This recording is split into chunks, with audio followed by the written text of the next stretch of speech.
Donald Trump is deploying 5,000 Marines and sailors into the Middle East for support in this war with Iran. He also announced that he bombed one of the principal oil depots for Iran, Karg Island, which handles about 90% of their distribution. But he said, because he is so magnanimous, that he had spared their oil infrastructure, but should he change his mind, he will wipe out the rest of it. It looks like we will be getting some kind of boots on the ground, perhaps, but it's likely going to be naval operations. We don't know exactly. Some have argued that this deployment may just be a standard rotation, but the media is reporting that we're getting 5,000 additional troops to support the war effort in Iran. And all of a sudden, we're seeing on prediction markets that the likelihood U.S. troops enter Iran is ever increasing. Right now, the speculation is that the new supreme leader, that's Mojtaba, I think you pronounce his name, is dead. Now, the official reporting is that he's comatose and maimed and lost his leg, and he may not have been alive the whole time. Or, I'm sorry, he may not have been conscious the whole time since they've named him supreme leader, so he may not even know. But there are apparently rumors going around that he's actually dead. So we have a lot to break down in what is about to happen in this war. And I must stress, if there really are going to be troops on the ground in the Middle East, I think they waited till Friday the 13th for a reason. Not for any superstitious reason, just that Friday is where news goes to die. So we're going to get into all that. Before we do, my friends, we got a great sponsor. It is Rumble Wallet. You guys got to check out that Rumble Wallet, my friends. You go to wallet.rumble.com. You download this app. It is a non-custodial currency app. Basically, you can have Tether, gold, Bitcoin on it. And non-custodial means you can't be banned from it. So I'm going to warn you right now. If the midterms don't go our way, and it seems like they're not going to, censorship is going to come back with a vengeance. And the question is, are you prepared for it? Maybe it doesn't. Maybe we're good. Maybe we're in the clear. But what happens come January of next year? People start getting axed from their bank accounts. Have you thought about what you will do in these circumstances? I recommend wallet.rumble.com because they can't ban you from it. It's also a great way to tip your favorite creators on Rumble, like yours truly and anyone else. So check it out, download it, support Rumble. They have been in major support of free speech. You all know it since the beginning. And here we go. Hopefully it does not get bad. But don't forget to also join us at timcast.com. If you'd like to support the Discord community, it is available to you. Tens of thousands of people hanging out, sharing news, making news, building apps. There's pre-shows, after shows. And if you join our Discord community, not only do you make new friends, you will support the work that we do. So smash that like button. Share this show right now with everyone you know. Take that URL, blast it everywhere. Because if everybody watching shared right now, we'd be the biggest news show in the world. And it would be greatly appreciated. But if you think that we do good work, if you think we are fair and balanced, then we should be a bigger show, right? So if you agree with that, please consider supporting the work we do. Now, joining us tonight to talk about this and so much more is the great Michael Malice. Hello. Thank you so much for having me. Who are you? What do you do? Oh, hi. So you guys know me. I am... How many times have I been on the show now? This is probably like my 10th? 100. 100 times. Yeah. There is a little goal I wanted to have for this episode tonight, which... Why'd you make that face? I'm like, I was going to say, which is? So was Eric July been a guest in the show as well? Yes. So I'm doing I wrote a graphic novel in 2001 about this band from the 80s. And it's the only band where you don't have to know what their music sounds like to actually enjoy the story. It's 6 art school kids who combined punk and country, got signed the same day by the same guys, Bon Jovi, and you could read the rest. So you and I, Tim, have talked a lot about how there's a lot of darkness in the media. This is a fun story, and the gatekeepers are no longer there to kind of keep people from writing graphic novels and producing great stuff. I was going to reach a goal, but we already reached the goal. There you go. So we're having a stretch goal today. It's only $5,000 more, and then everyone gets a sticker. So if you just go to unwantedbook.com, Jack's going to keep us updated if we hit that $15,000 goal. So we got 10 already. So please go to unwantedbook.com, see the sample pages, and support people who are trying to make the culture a little bit more fun. Right on. Luke is here as well. $5,000 for a sticker. Very capitalistic. Luke Rudowski, youtube.com/wearechange. I released a very important video today. Go check it out. And it's good to have 2 anarchists that are going to tag team this show totally in a not gay way. 2 anarchists in a not gay way. In a somewhat gay way. Yeah, a little bit. And no Ian tonight. In fact, Robbie is here. I don't think he knows what he's doing. He's doing selfies. Yo, how's everyone doing? Looking forward to a good show. I love Michael Malice. I love Luke. I love Phil. I'm a groupie of his band. He doesn't love me, though. I love Tim. He yesterday Alex was on, and Tim cared about, Alex, we pray for you out there. You can find me on Instagram at Robbie Man and the Robbie Man on Twitter and other platforms. Let's get to the news. We got this from NBC News. Live updates. 6 killed in U.S. refueling plane crash.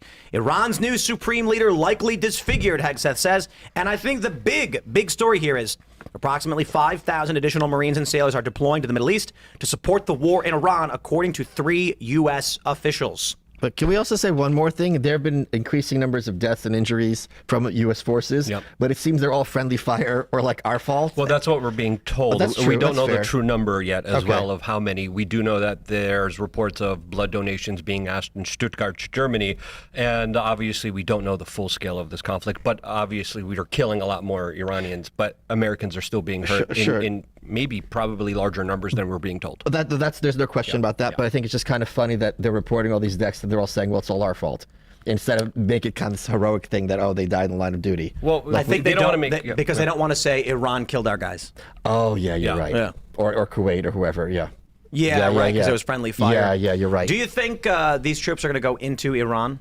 So, Luke, I'll defer to Luke. Yeah, Luke's I think if they're going to go anywhere, they're going to go towards the Strait of Hormuz. No, that's clear, yeah. In order to get a foothold there to open up the strait. It's going to be very difficult. The terrain there is extremely mountainous, and the Iranians have been preparing for this ever since the Iraq invasion in 2003. So it's going to be an extremely difficult task.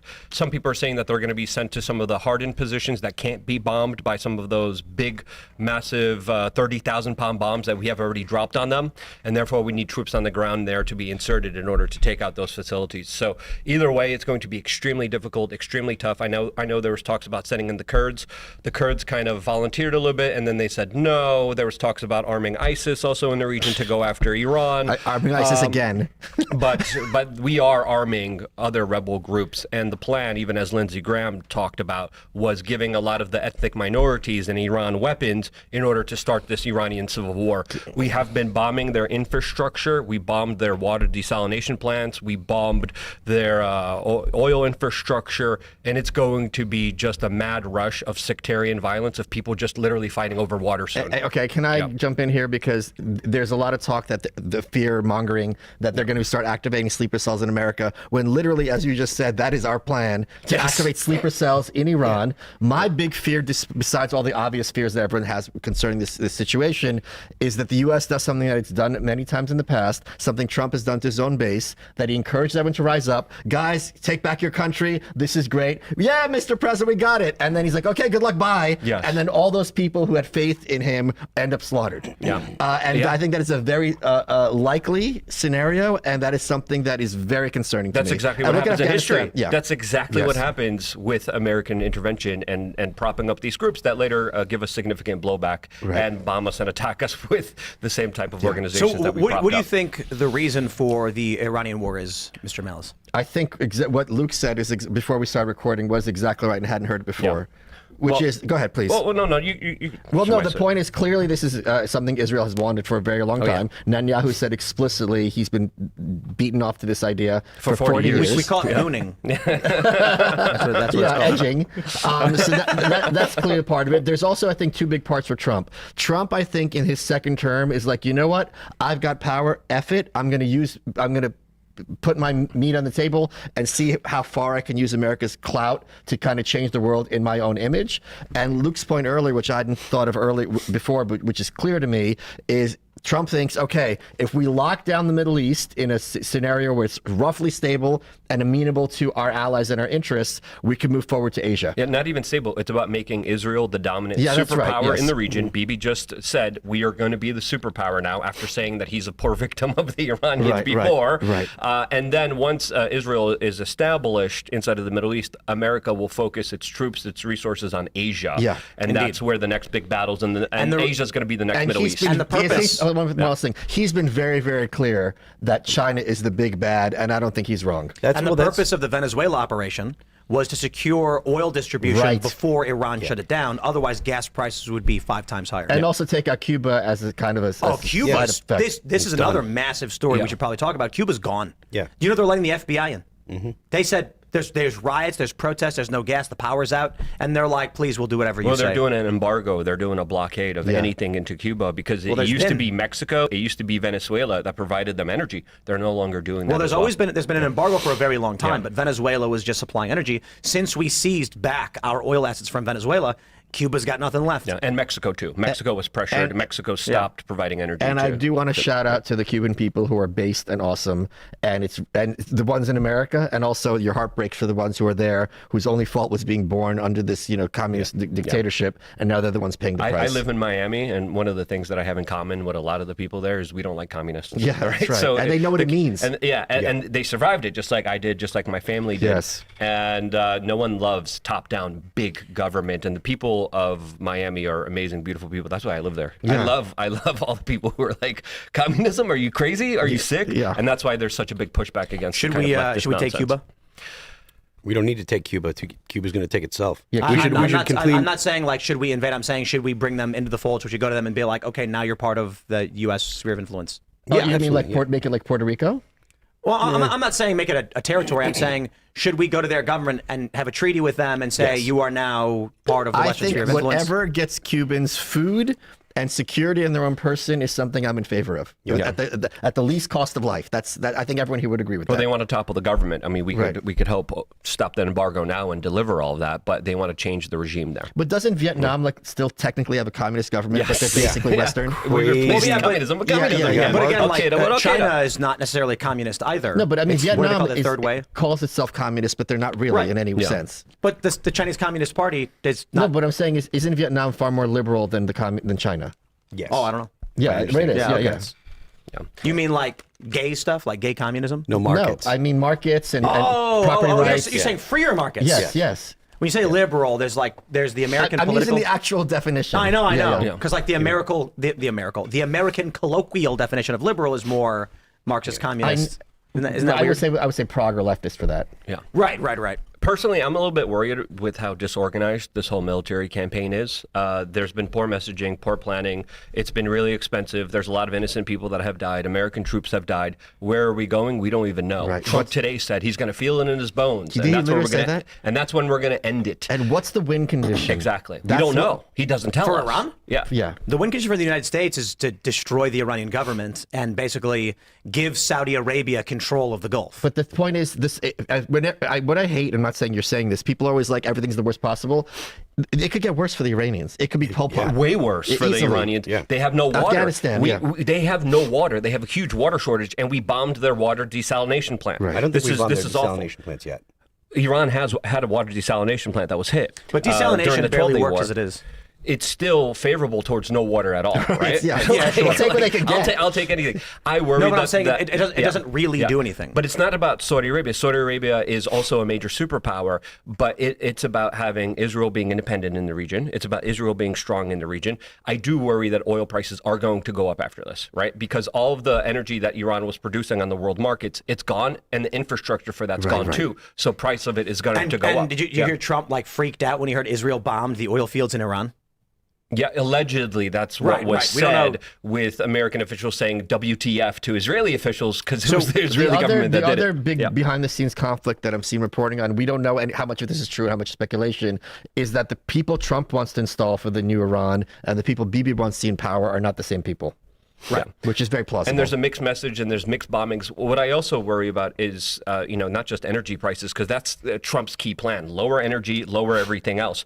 One thing that's important to understand here: in 2015, Iran was selling oil on U.S. dollars. I looked this up. Right, if we wanted to make a deal with them, the deal was open and available. We could have negotiated. Donald Trump even criticized Obama for not negotiating well enough for trying to bomb Iran. So I do believe that this is a quagmire. This is a situation where the United States is reaching out to the Iranians saying, okay, you guys want a ceasefire? They're saying no.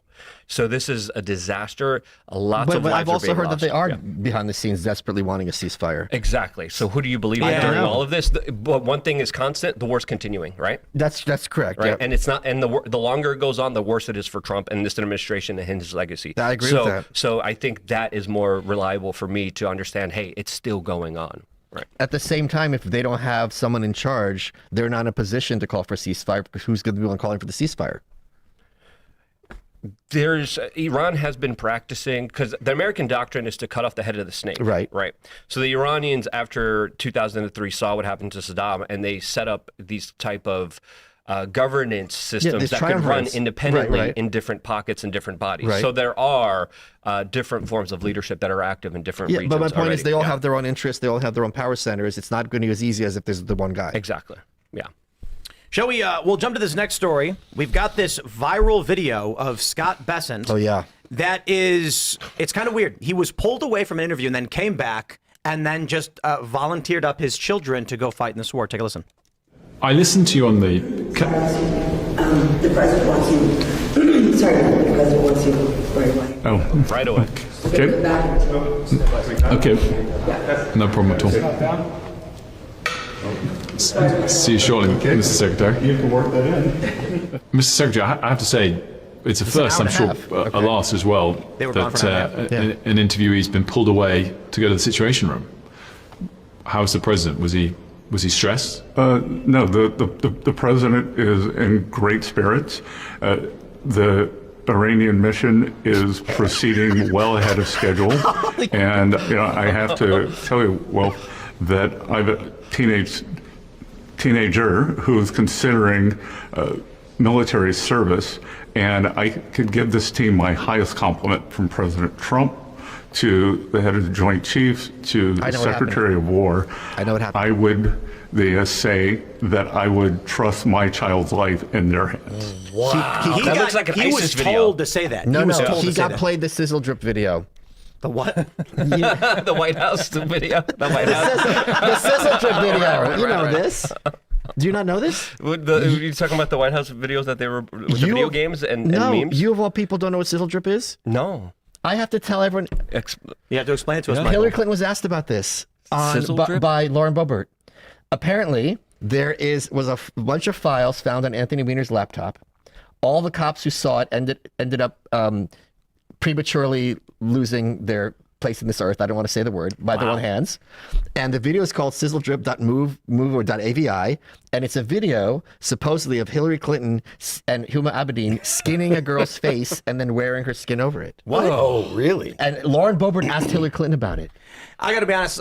You've seen it. Maybe, I don't know, but I was He going to clearly say. just saw it. Look at that reaction. I'm saying Trump just told him to say that. Oh, you think? Yeah, he went back and Trump said, "I want you to tell him everything's going great, and really sell it," because all the interviewer asked was, "Wow, you got pulled the Situation Room. How's it going?" He's like, "Trump says the war is going really, really great, and I trust my son with these people. His life." They're like, look at the troop numbers. They're all like fat. Like, we need more people in the military. I Let's gotta get those say, recruiting man, numbers it up. is mind blowing to me how many Trump supporters are just in lockstep with this, despite the massive moderate outrage, I suppose. Independents, disaffected liberals, libertarians are very, very unhappy right now. Even prominent conservatives, many are questioning the Iran war, but there are still, like Alex Jones pointed out, people like Katner that are sitting there be like, no, everything's fine. I can tell you why. Because I can steel man this position. This is not my position. Let me be clear. Because they feel that for the first time in their lives, and usually a little bit older, that there's someone in Washington who hears them, who speaks for them, who makes them feel seen. And at a certain point, it's like, you know what? Who's to say what's right or wrong? But I trust this guy. And if he's saying this is the right thing to do, rah, rah, American flag. That's their thinking. I think there's a lot of astroturfing. I think there's a lot of bots. I think there's a lot of influencer it's all campaigns. fake. Yeah, I mean, you can't have 92% on Fox News being reported as people who support I think this those of concept us, of MAGA. I think those of MAGA. I think those Yeah. of us who are terminally online, I think the internet and real life are getting further and further apart. And I think a lot of people who aren't on social media or who aren't paying attention, because it hasn't affected their lives other than gas prices. It's easy for them to be like, oh yeah, we're going to kick ass. Everything's great. I mean, don't even care. Ann Coulter, that I described as the neocon queen during the Bush era, she came out and today said that this is a total disaster. It needs to stop. Ann Coulter had said years ago that we should invade all their countries, convert their leaders to Christianity. And torture people. and Gitmo. Yeah. She also said Trump wasn't going to make Iowa in 2024. Well, I mean, Oh, you're talking. Are you that video you're referring to? Is that the deep fake video of Hillary torturing people? I don't know if there's a no. There's a urban Frazzle legend. drip? Is that Frazzle drip. Sorry, yeah. Oh, okay, yeah, frazzle drip. Yeah. Yeah, 2018, Frazzle Drip. Yeah. Well, I don't know if I they knew actually what that made- was. I I just, didn't you know, know- you misspoke. I don't know if they made the video, but that was she got asked about it. Frazzle Drip. Don't say it 3 times; it'll manifest. That was the point. Now it's going to happen. Probably did You know, I think everything's fake and gay. Yeah. Okay. That's true. Yeah, it's just that's how I feel about everything. You know And what else I hate? Wait, can I say one more thing with this Iran war? Not human beings don't look for truths; they look for narratives, right? Yeah. If you think Trump is this evil authoritarian strongman, which is your prerogative, he could be Mussolini. He could be Franco. Not everyone's Hitler, who's a bad authoritarian dictator. Yeah. Not everything is the Iraq War. I got a question Not for you. everything's the Vietnam War. Not everything's Venezuela. And not everything's Venezuela. Yeah. Mr. Mouse, I have a question Yes, for you. sir. Do you think that Buchanan was a victim of his circumstances? Pat? President Okay. James. You mean the 15th president? Yeah, he was the. Before Lincoln. So he's widely before Lincoln. He's widely regarded as one of the worst presidents, Correct. if not the worst we've ever had. But I wonder if, given his And he was circumstances, gay. He wasn't. I thought he, He was. was. He was gay. Yeah. Yeah. He was like a bachelor. So And the vice president was my his thought boyfriend. was this: a lot of people say he was weak. He tried to placate both sides. It didn't work. But what if Lincoln had that position? Okay. And many people believe that Lincoln was an iron fist president. He said, "You know what? It's not going to happen." Okay. I mean, you're questioning that? I wouldn't The march use to the sea, the suspension of habeas corpus, the arrest of the Maryland I legislature. assure you, as an anarchist, I'm quite familiar with Lincoln's shortcomings. I'm just saying, Shortcomings. iron fist. I don't know if that's the word I would Well, use. let me put it like this. The reason I asked this is I was thinking about it, and I'm like, I wonder if Lincoln was president when the Union was intact, if he would have tried to negotiate to prevent it from happening, and only because he entered office after secession did he say, I have no choice.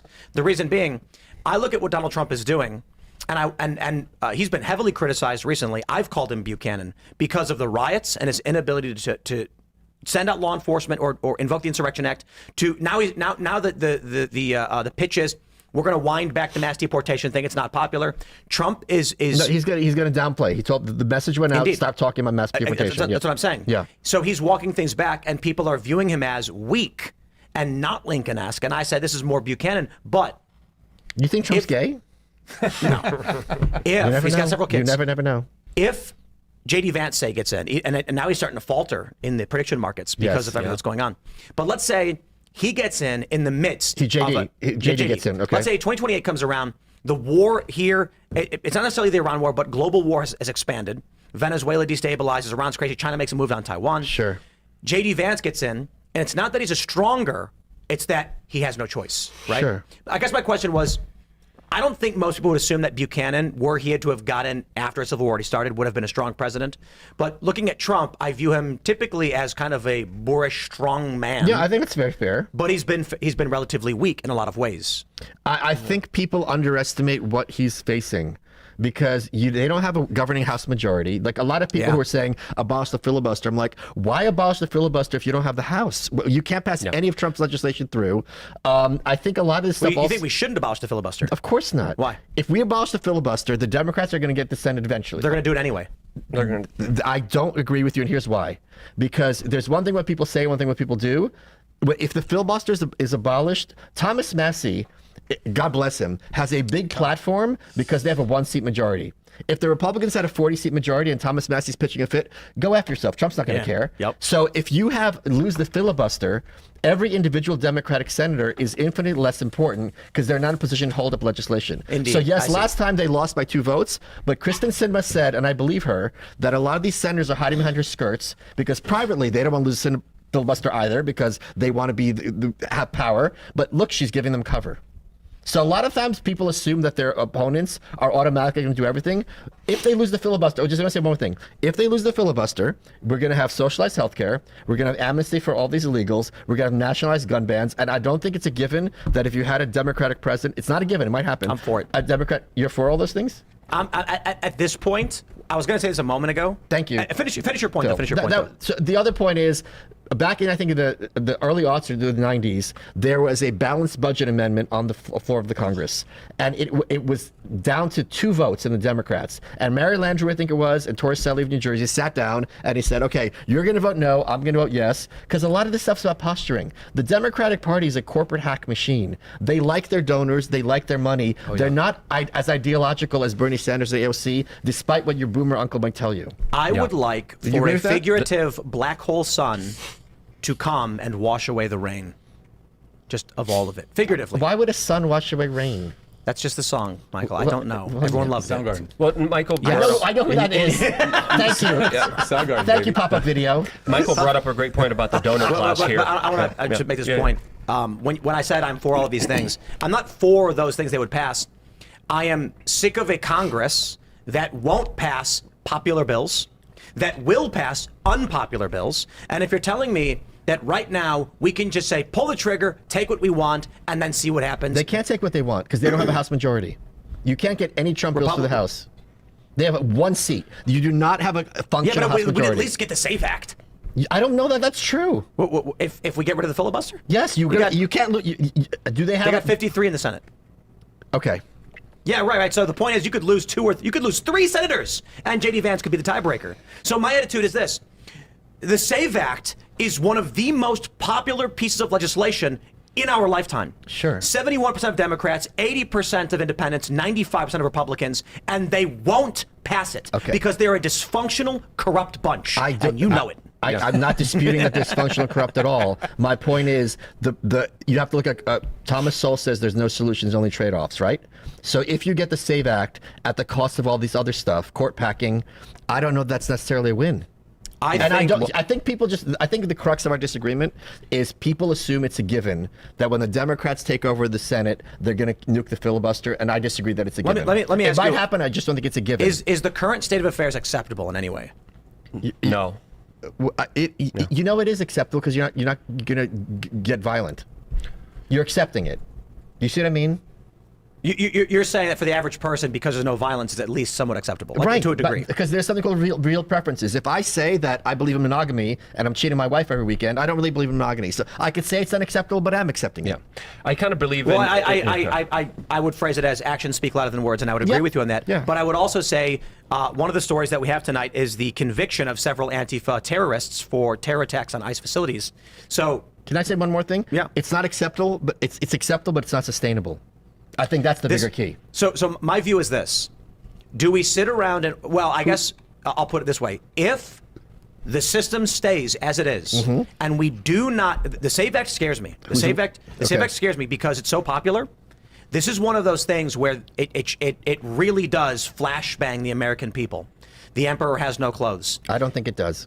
I'm not saying that every single person is going to wake up to it. I'm saying it's a red pill. You're turning the temperature up on the boiling frogs by 3 degrees instead of 1 degree. I agree, but I also think that there's a low ceiling for how many people can be red pilled. It's much lower than people think. Well, I agree. My point is not that, when I say flashbang, not that everyone's going to wake up instantly and say, oh my God. It's that it's a jolt a little too much the system can't necessarily handle. It is a delicate balance. You need only a very small percentage of people to lose their minds. I agree with that. So when you have a populist base of the plurality of voters who supported Trump, the politicos, not the average person. Sure. Seeing that even when Democrats and Republicans agree the machine state will not allow you to get election integrity through, right? The emperor has no clothes, and it's going to be a kick in the balls to a lot of people. I think it will accelerate things, is just basically my point. I'm going to say two things. Final point. Please. If it is to remain this way, the only advice I would have to people is ammunition and emergency food. I agree with everything you said, and that's why there's something called the Anarchist Handbook, which you can pick up at anarchisthandbook.com, because at a certain point... I read that when I was a kid. Not the Anarchist Cookbook. Oh, you're right. My Anarchist Handbook is me. What people, me and Luke and Phil have been talking about for a long time is you can't fix it. This is something that is systemic, that is something that is ingrained to the system. You cannot make this work. You can make it better, you can make it worse, but it's still going off the cliff. So I do think the Democrats are going to get rid of the filibuster, but also I agree with you 110%. The Republicans are hijacked by the donor class. Yes, they're doing everything that the donors want, but and the big money interests do. Let's break this down. Let's break this down. So, Luke, you just mentioned that the Republicans are captured by the donor class. Yes. I've heard it a lot, but I'm curious. What is the agenda of the donor class, and what does it mean to be captured by them? It depends which donor class, right? There's the military-industrial complex, Lockheed Martin, Raytheon. They're getting a lot from this Iranian war. There's Marion Andelson, $250 million. She obviously is getting a lot of favorable policies as well. And what does she want specifically?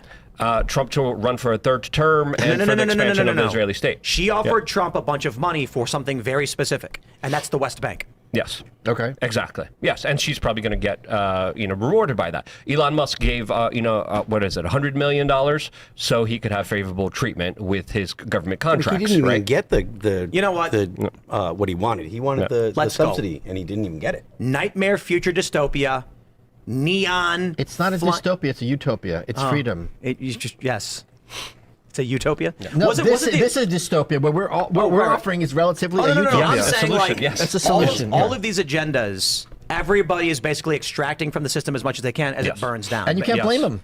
Well, The incentives are on to do that. The Titanic is sinking, and everyone's grabbing as much of the silver as they can before they jump to a life raft. This has been, I think, one of my kind of the things that I realized this week. I think we're headed towards a collapse, and the elite are just taking everything that they want. We've been talking about it on this show for years. You've never mentioned collapse, Tim. Not once, not one time, not once. You know what's Nor really civil freaky? strife. You know what's really freaky?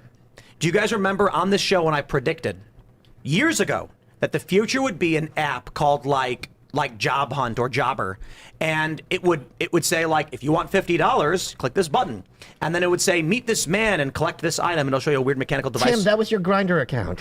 Indeed.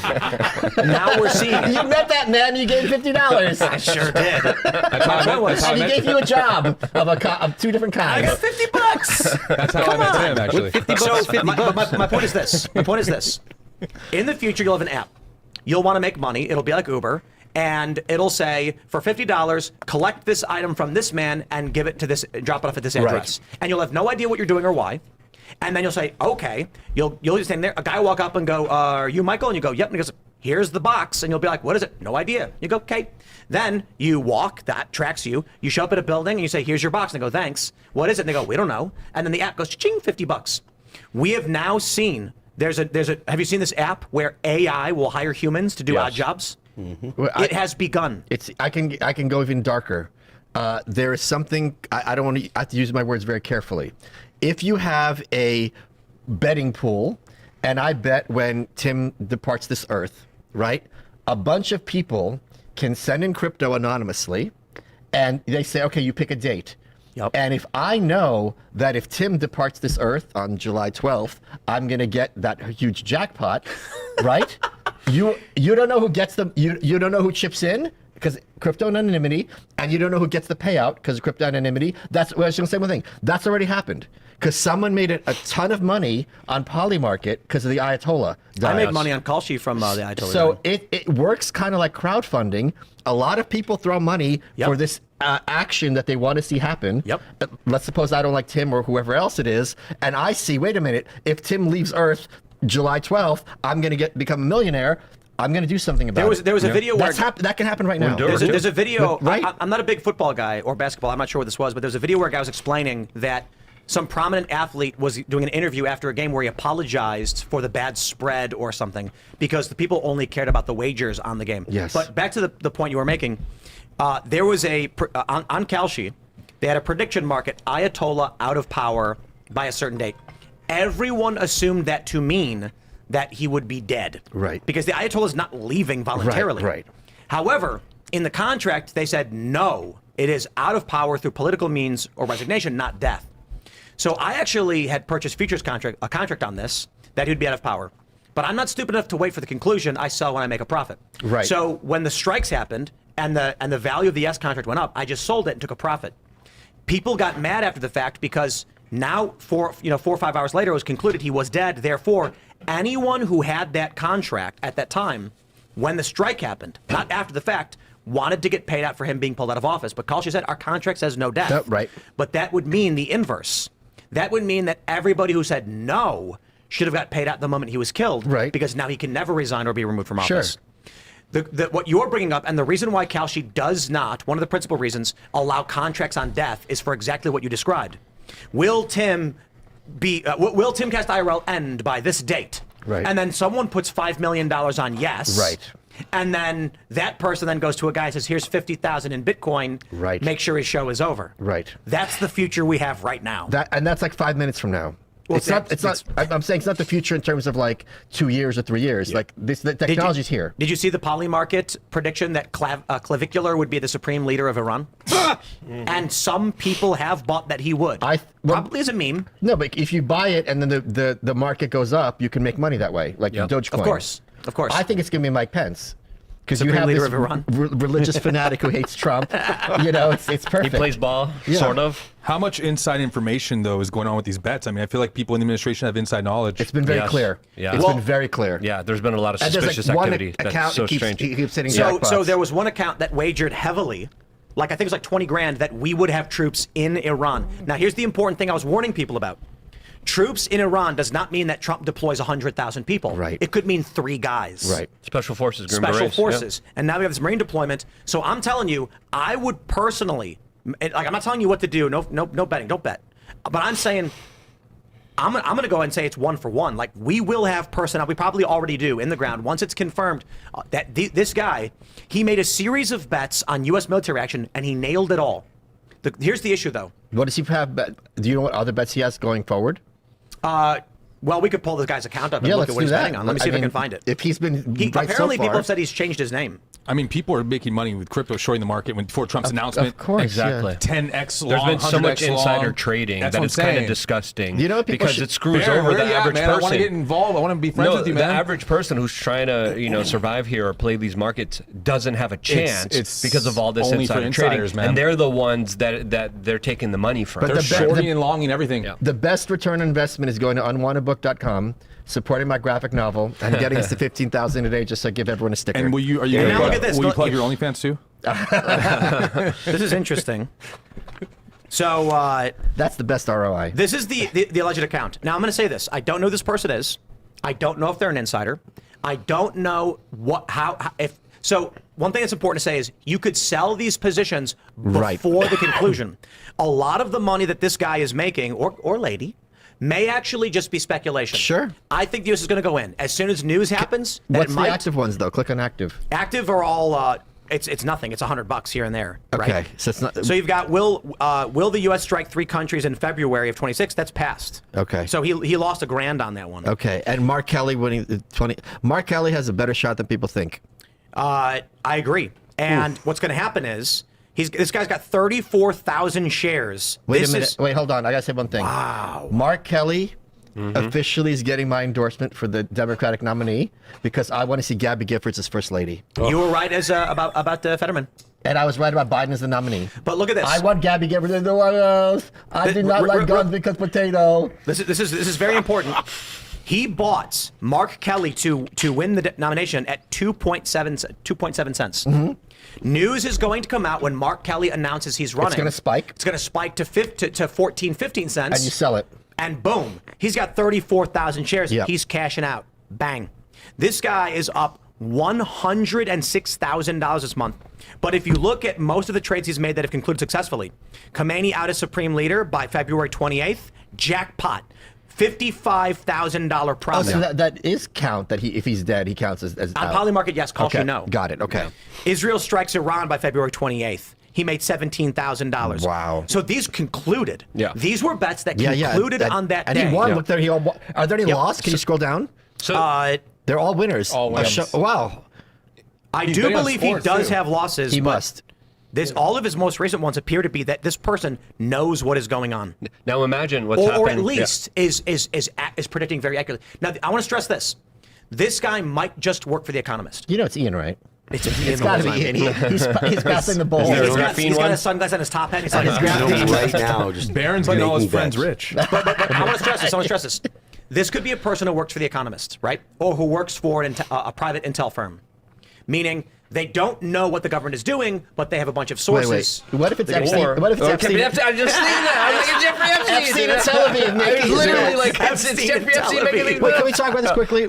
I hear this a lot online. Luke, you're the guy Yes. to go to for this. What is the evidence, and how likely do you think it is that Epstein literally is still alive? I mean, I think it's great. I think it's very overwhelming now with all the emails we got, with all the disclosures we got, with more and more inconsistencies of the official version of prostate, the event, is with the the big one. 4chan post, with the 4chan post? Can you explain description, that? with the description of the male genitalia also. Can you explain this in the autopsy as well?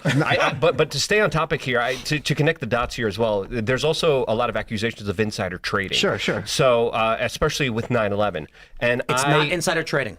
But finish your point. No. I'm talking about how on 9/11 they did insider trading and got rich off of it. Options. And I think this is why the files around 9/11 with the Epstein documents aren't released. So if you look at all of the files, right, we have their names, but the files go missing before 9/11, during 9/11, after 9/11, and I think that is possibly because of potential insider trading that was happening. Sure. That could have been Epstein. So I'll say this, Michael, to the point about insider trading and all this stuff. Functionally, it's not insider trading. There is a really interesting phenomenon that I challenge for these markets, because there's currently a bet on Kalshi about whether or not I go to a press briefing. Okay. If I tell Robbie Yes, I actually please. am going to go, Please tell me. I'm not selling those contracts. Right. So insider trading functionally has meant It's not the same. It's not like stocks, right? someone who is selling those stocks or has control of the company had knowledge the public did not have. But if someone else wants to sell contracts on my or anyone else's behavior, you can't make me an insider. Okay. I definitely have a contract out on Tim. I'm gonna be rich. Depends on I'm gonna be rich, baby. Which to go to the a funny thing. Yeah, to go to the White House. Yeah, see. What I will say is this: to sort of pull back a little bit on these theories about insider trading. I got to be honest. I think I could make more money than this guy if I were to actively trade on Polymarket, just by reading the news every day the way I do. We have made on this show many bad predictions, but many more good predictions. Okay. And it's because they're decently vague. Sure. So, for instance, I bought $300 that Khomeini would be out under the assumption it meant dead. Right. I did not know it meant removed. Otherwise, I never would have bought it. Right. Then when the strikes happened, I was like, we all saw this coming a mile away. So I just sold at a profit because I want to EV cash out. I don't want to wait. Sure. When news broke that Donald Trump had a detransitioner at the State of the Union, I bought a contract that Trump would say the word transgender. The moment he said the person's name, I sold at a profit, and then he never said the word. So all in all, I think I'm up like $500 doing these prediction market things, which I don't recommend anybody do this. This is small amounts of money I'm doing kind of for fun just to try it out. My point is, everyone's saying it's an insider, but I'm going to be honest. I bet with your knowledge of news and foreign affairs, if you were looking through contracts to buy in Polymarket, you'd probably clear 100 grand a Because month. that's the other thing. People don't need the thing doesn't have to happen for you to win. You can just Exactly. sell it at a better position.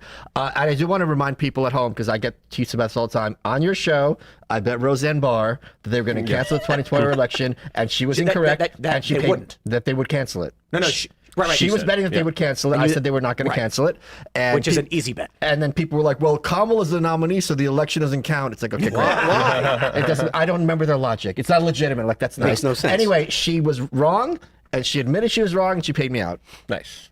Good. So tell me That's very what honorable. evidence they have the Epstein. But hold on. What about the military tribunal bet? We call that a wash because her argument was there would be mass arrests of child herders. I don't know what the word is. And I said no. And there was like an arrest of like 15 of them. I'm like, okay. Yes. So that's The one thing the FBI actually did. Right, but it's Just not not the Epstein numbers that ones. she was saying, but it's Right. not nothing. So I felt comfortable. We call it a wash. There's also a lot of other bigger players that do huge bets and then they delete their accounts. They do another Yep. name, okay. another account, and course. then a lot of them are very suspicious, especially when it comes to things like crypto and a Who's lot of this the larger Ronald geopolitical. Trump? Who's this Toronto dump account? Yeah, I wonder so- who that could be. But Mike, please, were you, I really were you want- friends with John McAfee by chance? I was not, but I interviewed his biographer He's just- on my show. A lot of gotten to his know predictions him a came little true. bit. A lot of he's Bro, very look at interesting. this. I knew Look him at a this little sports bit. better on Polymarket. This is incredible. This guy, in the last month, has made $2.3 million All in sports though. sports betting. All right, I'm not. But here's the thing: a lot of losses in the active market. But these are active, meaning he could sell at a loss whenever he wants. His closed positions are for hundreds of thousands of dollars Well, a lot of sports books won't take that much action, so that's why Yep. he's on here. because it's a direct wager against other people, essentially. That's why I don't know why look, Mickey Mace hits me up I and have, he's like, I have a want theory. people to bet. I have an AI theory for you, Michael. Let's I think we had a story Are pulled you up. not going to let Luke give me the? Are you trying to cover this up? I asked him what There's a evidence lot. we have Yeah. that Oh, Epstein's still Epstein. alive. Get it. Yeah. I'll lay it all out for you. He's alive. Okay, I want to hear the evidence. Yeah, yeah. I'm not saying he's not. I want to hear what the people are basing this First, on. we have new information on the female guard that she received strange sums of money that 500, were right?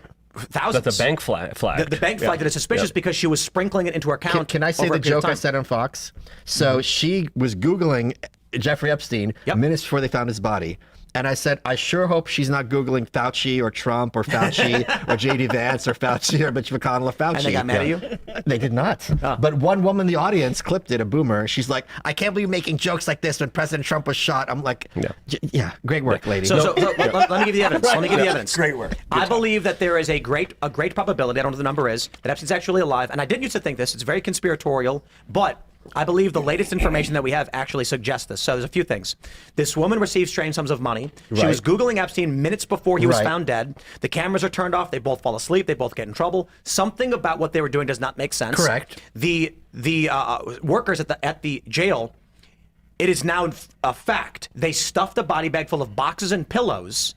And the photos we have of the body being brought out is confirmed by mainstream reporting to have been a fake body for the purpose of dissuading the press from following the actual convoy. Wait, they've admit, can we pull Yes. that up? I Yes. would love to see that. Yep. Yep, that's one of many things. Additionally, This is why I talk to people like Luke so that they can do the homework for me. The FBI investigated the other security guard, or I should say this. Wipe that. The FBI investigated a series of 4chan posts where someone before Epstein was known to have been dead said people came in, I believe they swapped him out. When the FBI investigated this and it was released in the Epstein files, we don't have any smoking gun that literally says the Epstein files has concluded this poster is the guard. Sure. But in the evidence stack, the guard's bank accounts and personal information is connected to the case, indicating to many people that the FBI traced the evidence to figure it out, and the IP addresses led them to this guy. Yeah, U.S. Attorney General Jeffrey Berman of the SDNY opened up a grand jury proceeding and subpoenaed 4chan, Apple, and AT&T and Citibank for records aiming to uncover the identity of this anonymous 4chan post that talked about Epstein's bodies being swiped. Wow. Here's the Sun. Transferred. Yeah, swiped out. Here's the Sun. Where was the body? Epstein jail staff took fake body out of prison to trick world's media after Pedo's death, shock files claim. Wow. So there's numerous reports about this, and my understanding is it is, for the most part, widely reported in the Epstein files. That's what they did. Yeah, can you scroll down a little? The reason why they did it, apparently, the Sun's not a particularly... Let's scroll up. Yeah, okay. Well, here's the... Let me zoom in for you. So this is from an interview. Unknown was with Epstein's body and secured Holy the scene.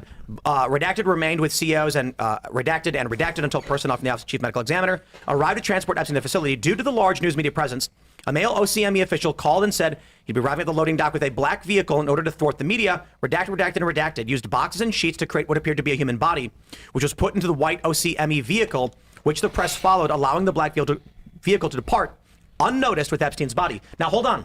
The press was already at the hospital where Epstein was being brought in. And many people have pointed out that the man who was wheeled in did not look like Epstein. His nose is a different shape. His ears are a different shape. It looks to be just some old guy who kind of looks like him. When you look at those photos, I would argue it does seem suspicious. The argument has largely been, even in the past, I said, well, look, when you die, things happen, right? With all of this additional evidence, now I call into question for this reason. If the press was already waiting at the hospital where they knew it was going to be, thwarting the media makes literally no sense. So why make a fake body and load it into a vehicle? Otherwise, even if it was his real body, let them follow him to the hospital. What do they care? But again, it makes no sense. Absolutely. Why thwart the media? Yeah, who cares? It's you're going to see a van in a body. Okay. And the press was already there because they knew which hospital they would be bringing this person to. So I am not saying that I know for a fact, or it's greater than 51% that Epstein is alive. I'm saying we have a preponderance of evidence suggesting the man is actually still alive. So I saw that thing of the prostate. And he's working on Polymarket to turn a profit. The prostate and then the male genitalia also was described differently. His nose looked different. A lot of people are speculating that Hillary Clinton's brother, that kind of looks like that person who passed away before that, could have been the swap out here. We do not know. We do not have confirmation of this. But everything with the official version of events just doesn't add up, doesn't make Wow, sense. okay. Multiple video cameras, not just one video camera, weren't working. The FBI allegedly deleted it. There was the first alleged suicide attempt that happened that also Right. the video footage was deleted. Right. And this is where Epstein came out and said that his cellmate tried to kill him, but the media reported it as Epstein tried to kill himself. Okay. Yeah. So when when the DOJ released the surveillance footage and there was like a minute and a half missing, and then they lied about why, and then you can see the time jump. They were caught lying about this. Yeah. Then there's an orange jumpsuit scene Right, that I moving saw. towards the Moving, area. yep. None of this has been explained. The one thing we can say for sure is the official narrative of Epstein is false. Yeah. We don't know exactly what happened. Okay, I'm gonna. But Bongino said we're going to see the video and we're going to be convinced that Epstein killed himself through that particular video. I'm and going that was in to the do case. one counterpoint. when I'm going to say one counterpoint, which is, if they're going to bribe this guard, which I would not doubt at all, I don't think they'd be this sloppy about it. Yeah. They never even were charged with falsifying the records. Is that true? Yes, they falsified government records. Let me say this. There's a few theories as to what's going on in the world right now, and I've entertained, and it could be wrong because it's hard to know for sure. The liberal economic order was created by strong men after World War II. These Right. guys were brutal. You got who was the guy who dropped the bomb? Do you remember his name? Truman? No. The actual general who dropped I the bomb. remember. I got the Life magazine. MacArthur? Douglas MacArthur? Let me. I know what you're referring to. The name escapes me too, While but he's he looking had this a up, very important quote. Why has afterwards. nobody found the guard and tried to interview her from the jail? Who is sorry. I forgot the guy's name. I have the Life magazine, and he's sitting there. Tibbets. He's smoking a cigar on the cover of the magazine. These guys were merciless. Sure. They said, we don't want to just win the war. We want to send a message. That's right. So wipe out 100,000 people. Yeah. So these guys created the liberal economic order, and they said, we are going to police the world and put everyone else under our rules. Right. Wealth Well, lasts they're up against the Soviet Union, so they have to be strong. Wealth lasts 3 generations. Sure. They say. My speculative theory, maybe it's not high probability, is that these men have children. These children inherit the liberal economic order, Right. and they generally understand what their parents taught them. The grandchildren are now the people running the liberal economic order, and they're the 3rd generation detached from what actually was needed to be done to make this machine work. And so this is where the 3rd generation of wealth is falling apart. But this is the 4th generation, no? Because think The about 4th it. generation is when you lost the wealth. But this is the 4th, because you had World War I would be the 40s, then you'd have the 70s, then you'd have like the 90s. Now Right. it's So like the people 30s, running right now are in their 80s.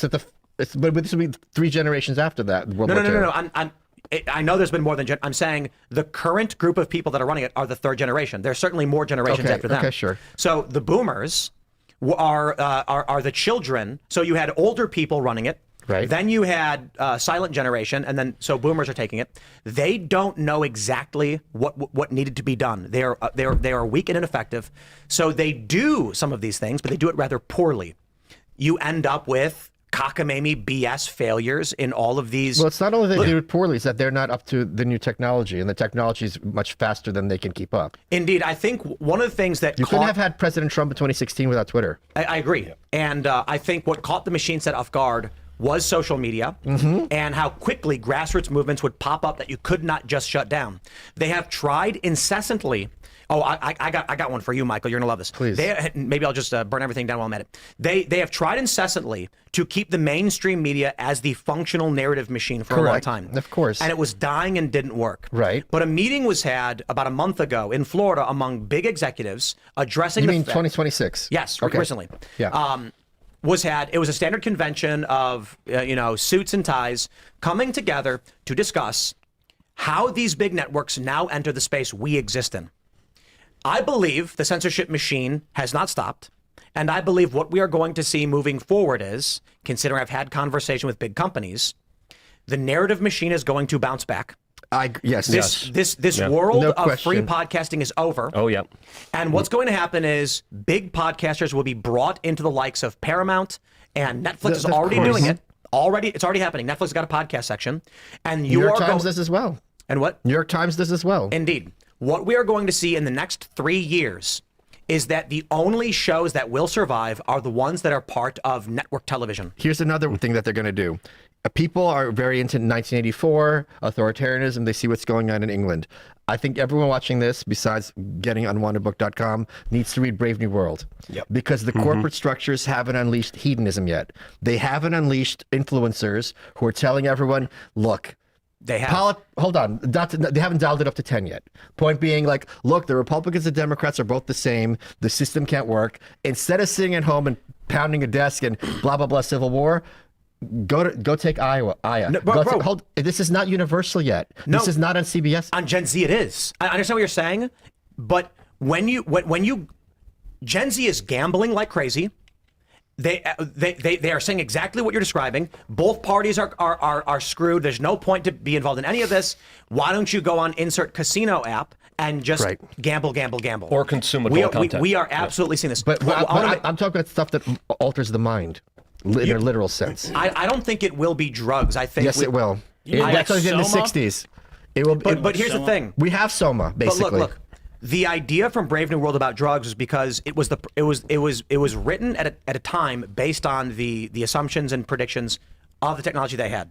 There's this really great comic from the early 1900s where it said life in the 2000s, and firefighters they were flying in the air with wings, and they were pedaling to flap their wings as they fought fires. Right. Because in their minds, the future was technology they had amplified. Like a faster horse. What we know now is that social media operates like a drug. It triggers dopamine and creates addictions. Sure. I And think parasocial relationships. AI and gambling are going to be exactly what you describe. But I want to say one quick thing on the other point I was making about how the future user-generated content is over. Yep. We have seen these trends already happening where it's becoming increasingly more difficult to get started on YouTube. They're raising the bar every day. Is that true? Yes. Okay. I see it too. Okay. So for someone like me, it's really easy. I launch a new channel. I tell my followers to go there. Yeah, right. I call Google and say monetize it, and they go done. New people, you got to get 1,000 hours. You got to get. But I want to liken it this way. Remember in the 2000s with Napster and LimeWire and Kazaa, you could go online and download anything. You had Mega Upload. Any movie you wanted to watch was free on Mega Upload, pirated. Kim.com. Kim.com. They lost control of this mechanism. Right. They got it back. Yes. Now you want to watch a movie, you go on Amazon and it's $19.99 and you click the button. Wait, you could still torrent things. You could, but no one does. That's I the do. point. And they're going to make it more and more illegal, and they're The going point to is get this, VPNs by all too. means you do, but don't be a woman, Michael. We're not talking about the Well, that exceptions. ship has We're sailed. talking about They don't- generalities. That ship has sailed. They don't have to make You did the They meme. don't. you were They having a don't. sex Hey, they don't change. have to make it more illegal. They just have to make it more convenient to actually download it on the above board. That's right, yeah. It's So like the they point make is it this. $10 an hour or $10 for everything. I did not know the torrenting has gone down. I thought it was still as popular as ever. No, absolutely not. Okay, I did not know. So what's going I'm to not being a happen? woman. I'm being a boomer. So indeed, what's going to happen with this show and with every other show is, even right now, people have noticed it's increasingly difficult to find this stream. Right. So like on Monday, for instance, Luke said, where's the link? And I said, it's live, but YouTube did not put it on our channel. Oh, wow. And this has been the case for a long time. Yeah. This is what YouTube does to us. It ebbs and flows. Sometimes YouTube will censor us, sometimes they won't. So anybody who's listening right now from YouTube who actually likes our show, because this actually works, by the way, go onto our channel and look for any lockdowns and please remove them. Yeah. Because in I believe it was 2021, you could not Google search anything from me. Right. Any Tim Pool video, if you search for it, will come up on Facebook only.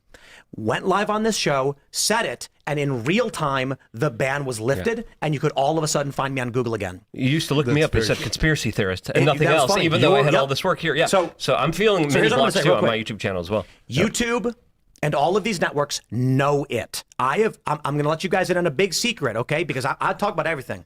I have already been in meetings with media executives who have outright said corporate networks are going to start taking over the podcasts and locking They everybody took over out. blogs. Yeah, for I was part of the first blog movement. It was really exciting. It was like the Wild Wild West. Yeah. And then all of a sudden, all the blogs became corporate and monetized. For that YouTube person, if you're in there, check out We Are Change on YouTube, because also we're dealing with a lot of very serious, horrible things. None of your old videos come up.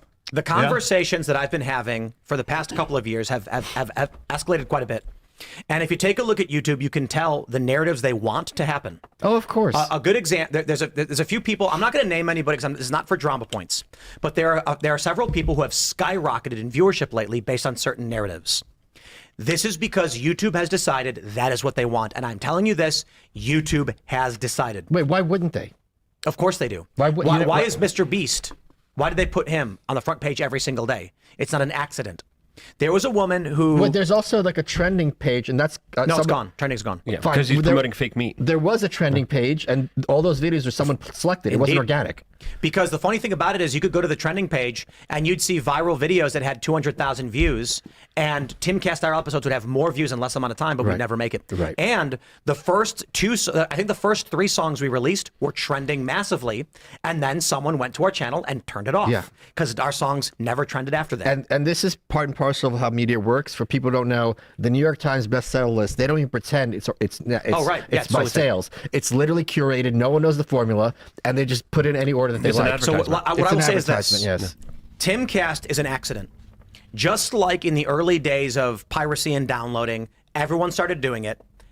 They are trying to turn the dial back and say, I don't even think they're really mad that it happened. They're just going like, a new phenomenon. Let's put a plan together to control it. Yes. And that plan is very, very easy. You go to YouTube and say, it's called the small room shadow ban.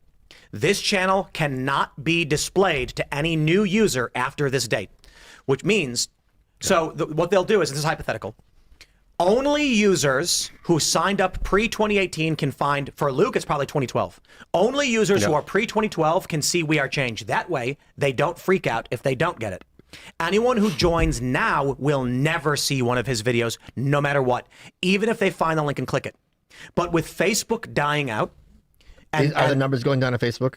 absolutely, it's all boomers. Young people don't use it. I haven't been on Facebook in several years, so Daily Wire. I went back here's to the look, and it's secret. like friends of mine are still posting. I'm like, are you like on a deserted island? What are you doing? The Daily Wire made most of its money off Facebook articles. Okay. All of these sites did. When Facebook said we're not going to share news articles anymore, all of these companies lost tremendous amounts of money. Okay. This was the machine doing it. So for those that I see in the chat that are saying, I don't understand what you're saying, let me make it very, very clear for you. What is happening right now is TikTok is going to start restricting bad opinions. YouTube, Facebook already do. These companies are going to decide, probably based on what intelligence agencies want, what the acceptable narrative is, and I assure you it's going to be pro-Israel and pro-Middle Eastern war.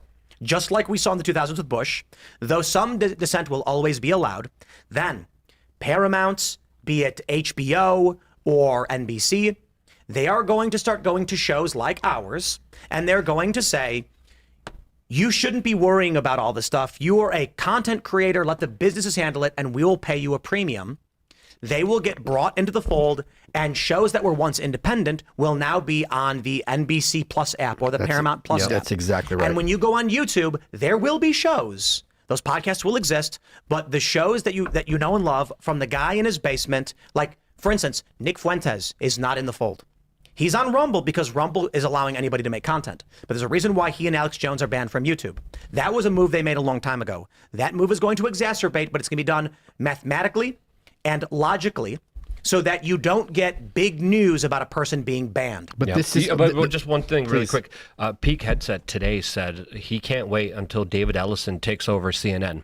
Larry Ellison. No, his son is the doing son's it. taking Larry over? Okay. Ellison is Okay, sorry. the father. Apologies. But this is the kind of consolidation that we're seeing But here. this That's is terrifying. This is something that is just like a no-brainer. Never. Why wouldn't a group of powerful people do whatever is in their power to seize and maintain their control? Exactly. You know what really That's what bothers always me? It's just happens. human nature. Exactly. You know what really bothers me? Not having a civil war. The Jews aren't doing it. Speak for yourself. I know you are. But no, my point is, and I'm only half joking, for a narrative about how the Jews control everything, there's on the front page of YouTube tons of anti-Jew and anti-Israel stuff. Right. And I'm sitting there being like, can the Jews just actually do it? I'm kidding, by the way. It's 4D chess. Indeed, yeah. And then the argument they make is, well, this is the craziest thing. For the people who are Israel posting all the time, I ask, how come these people are front page with millions of followers and viewers? They say, well, Israel wants it to happen. And I'm like, Wait, that's their argument? Yes. I thought Israel the argument is was trying- Build the temple. I thought the Israel- argument was Israel. Everyone's waking up, so Israel can't stop them anymore. No, they want No. everyone to hate Israel so they can build the temple. Israel, No. according That's an to argument, yeah. the Messianic era, requires the world to go to war against Israel. right. So the argument they make is Israel's intentionally allowing anti-Israel content. And I'm like, so they want people to hate them, so they control the media, and they're putting up the people who hate them to destroy them because they think they're going to win. So the good thing about the Jewish faith is, at a glance, you can tell how religious somebody is. right? Yeah. So if you're on your phone on Saturday, you're not religious because the Ten Commandments is honor the Sabbath. If you're eating pork, you're not religious. Then there's people like Netanyahu who wears the yarmulke, but he shaves. And he doesn't wear all black. So there's people he allies with in the Knesset who are the hardcore ones. They're the ones who do what you're talking about. Netanyahu is not one of these like Jerry Falwell types who's like, I'm going to bring about the end times. And you can see at a glance. Ellison's Jewish. Is that Yes. true? Yeah, he's a major supporter my of the point IDF. is, he only just bought CBS. Yeah, it's Like these guys couldn't have gone in a long time. I'm not saying they should or that I want them to. I'm just I saying don't see the what- moves are happening now. They didn't happen 10 years ago. I also don't see the difference in any way between the Washington Post and the New York Times. They are interchangeable in terms of their worldview. Well, except one's going out of business and one's Fine, dancing but the along. point They're the is- CIA paper anyway. Right. The point is, one is run by Bezos and one's run by the Sullivan family. I got to be honest. I only have one problem with the deep state, and it's that they want to make everyone a gay communist. You don't like the communist part? No, Gotcha! I fucking I like the gotcha. gay part. I'm kidding. No, but He's the not kidding. problem with the liberal economic order is that they try to make everyone around the world gay communists. And if they didn't do that, they might actually succeed. Well, Well, they stopped doing it, I think, and I think they used it for Maybe their. they'll succeed. Yeah, no, seriously. If you look at the number of people who are changing their gender, it has gone down. If you look at the promotion of this ideology, it has gone down. Mainly, I think there's a culture shift, but also I think they played it as long as they could to divide and conquer people. They're moving on to the next thing now. which is going What's to be the next thing? polyamory. The next thing, which is Did you post polyamory. it? No, it's polyamory. No. I think it's meant for Muslims and Jews to be the kind of main divide and conquer. Well, agenda. listen. I No, you listen. somewhat half-jokingly said the left and right of the future will be anti and pro-Israel. And the reason I said that is because Anna Kasparian and Candace Owens have aligned completely. Sure. And so, but we are seeing people who are on the left and on the right now making identical YouTube videos. Yes, but the point is you're looking at it from the internet space. And in meat space, Anna Kasparian is not a thought leader. No, I'm looking at. I mean, she has cultural relevance. She does, but I'm saying... and I will stress. She doesn't have relevance like in the Senate. But no, she does. What do you mean? I don't think there's like any Democratic senators who are just like, I was going to be for this issue, but Anna Kasparian's on the other side, so maybe I should think twice. The amount of power or relevance she has may be small, but she certainly does have cultural influence. The Young Turks do, absolutely. Sure. And with the movement coming now, and I'm telling you this right now, Netflix already launched their podcasting section. Okay. And I am literally having meetings with business execs saying all of the networks are going podcast. Old network stuff is done. Right. So, like, Rachel Maddow, cooked. Sean Hannity launched a podcast. Fox is in trouble. Fox does not have new talent nor the money to launch in this space. So Sean Hannity launched a podcast.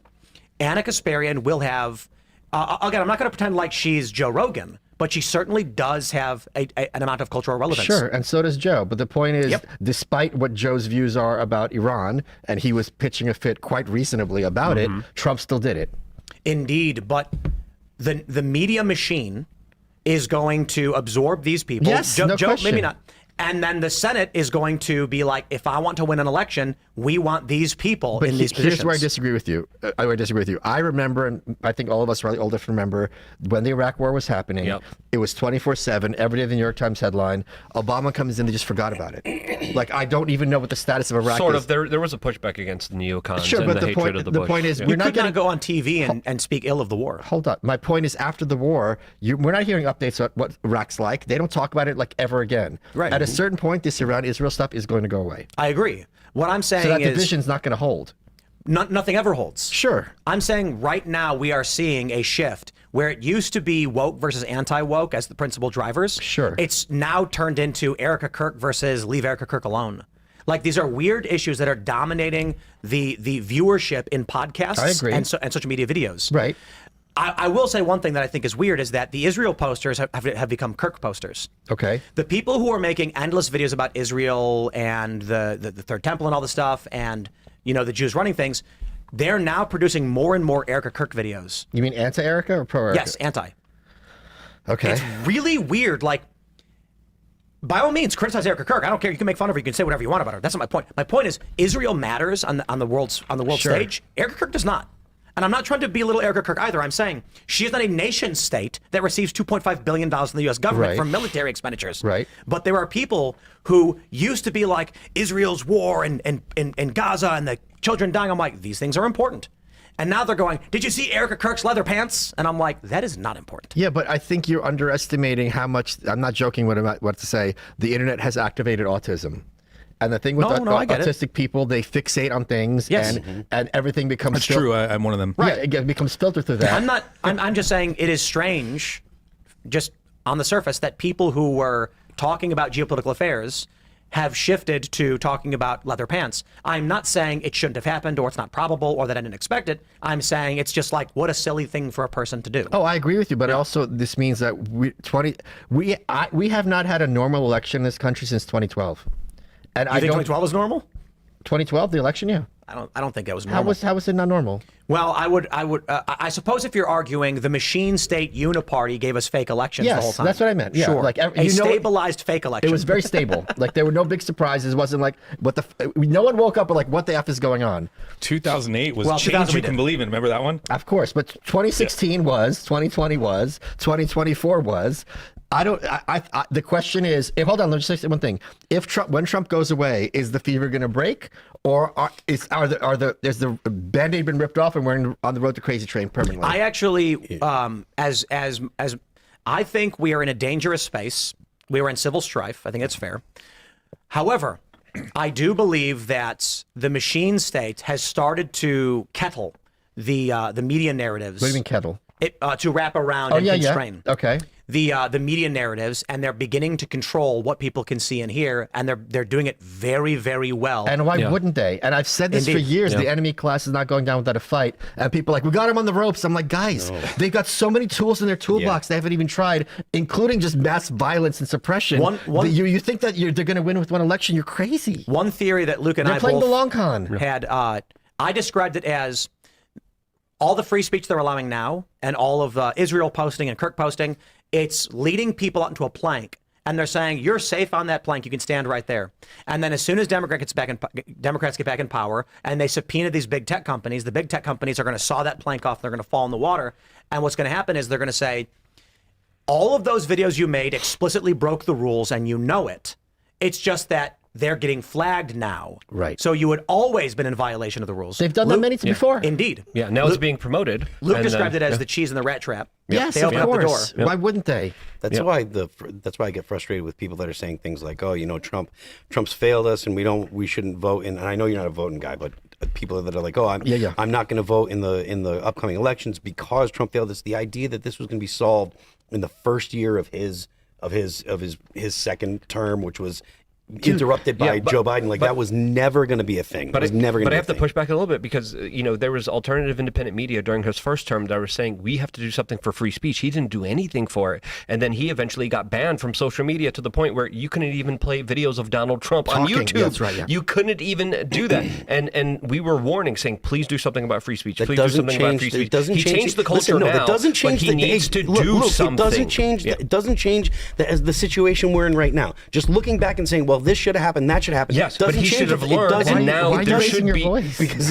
I can't It's get a okay. word in edgewise today. It's okay. And no, No one's talking over you, except for me right now. Like Luke right now. No, go ahead. But I'm the listening. point is, Rough it doesn't. answer. It doesn't change thought we were lovers. the calculation right now. It doesn't change it at all. It does, because it should be a learning lesson and a stepping stone to proper action to codify free speech, which we should be doing online more than ever. This is the number one important issue that we should be moving on. None of that can be done if the Democrats take the House and are putting bills to impeach Trump the entire But it could time. be done. Right? It should we be done. can't If there even- ever was an opportunity, it is now. If we right? can't, it won't be after the midterms. If you can't even get a bill passed that has the most popular support, the SAVE Act. If you can't even get that passed, there is no way there's going to be a But bill it's that not gets just passed. bills. It's executive action. It's also pressure on these Executive companies. action gets It's also undone. disclosures. Executive action it's also gets, hearings. Executive it's also railing in and executive firing. action gets no, undone but as this is the soon as action he's plan. not in office anymore. This is the action I'm with plan. Luke. You take the people who did the censorship the first time around in the FBI, in the CIA,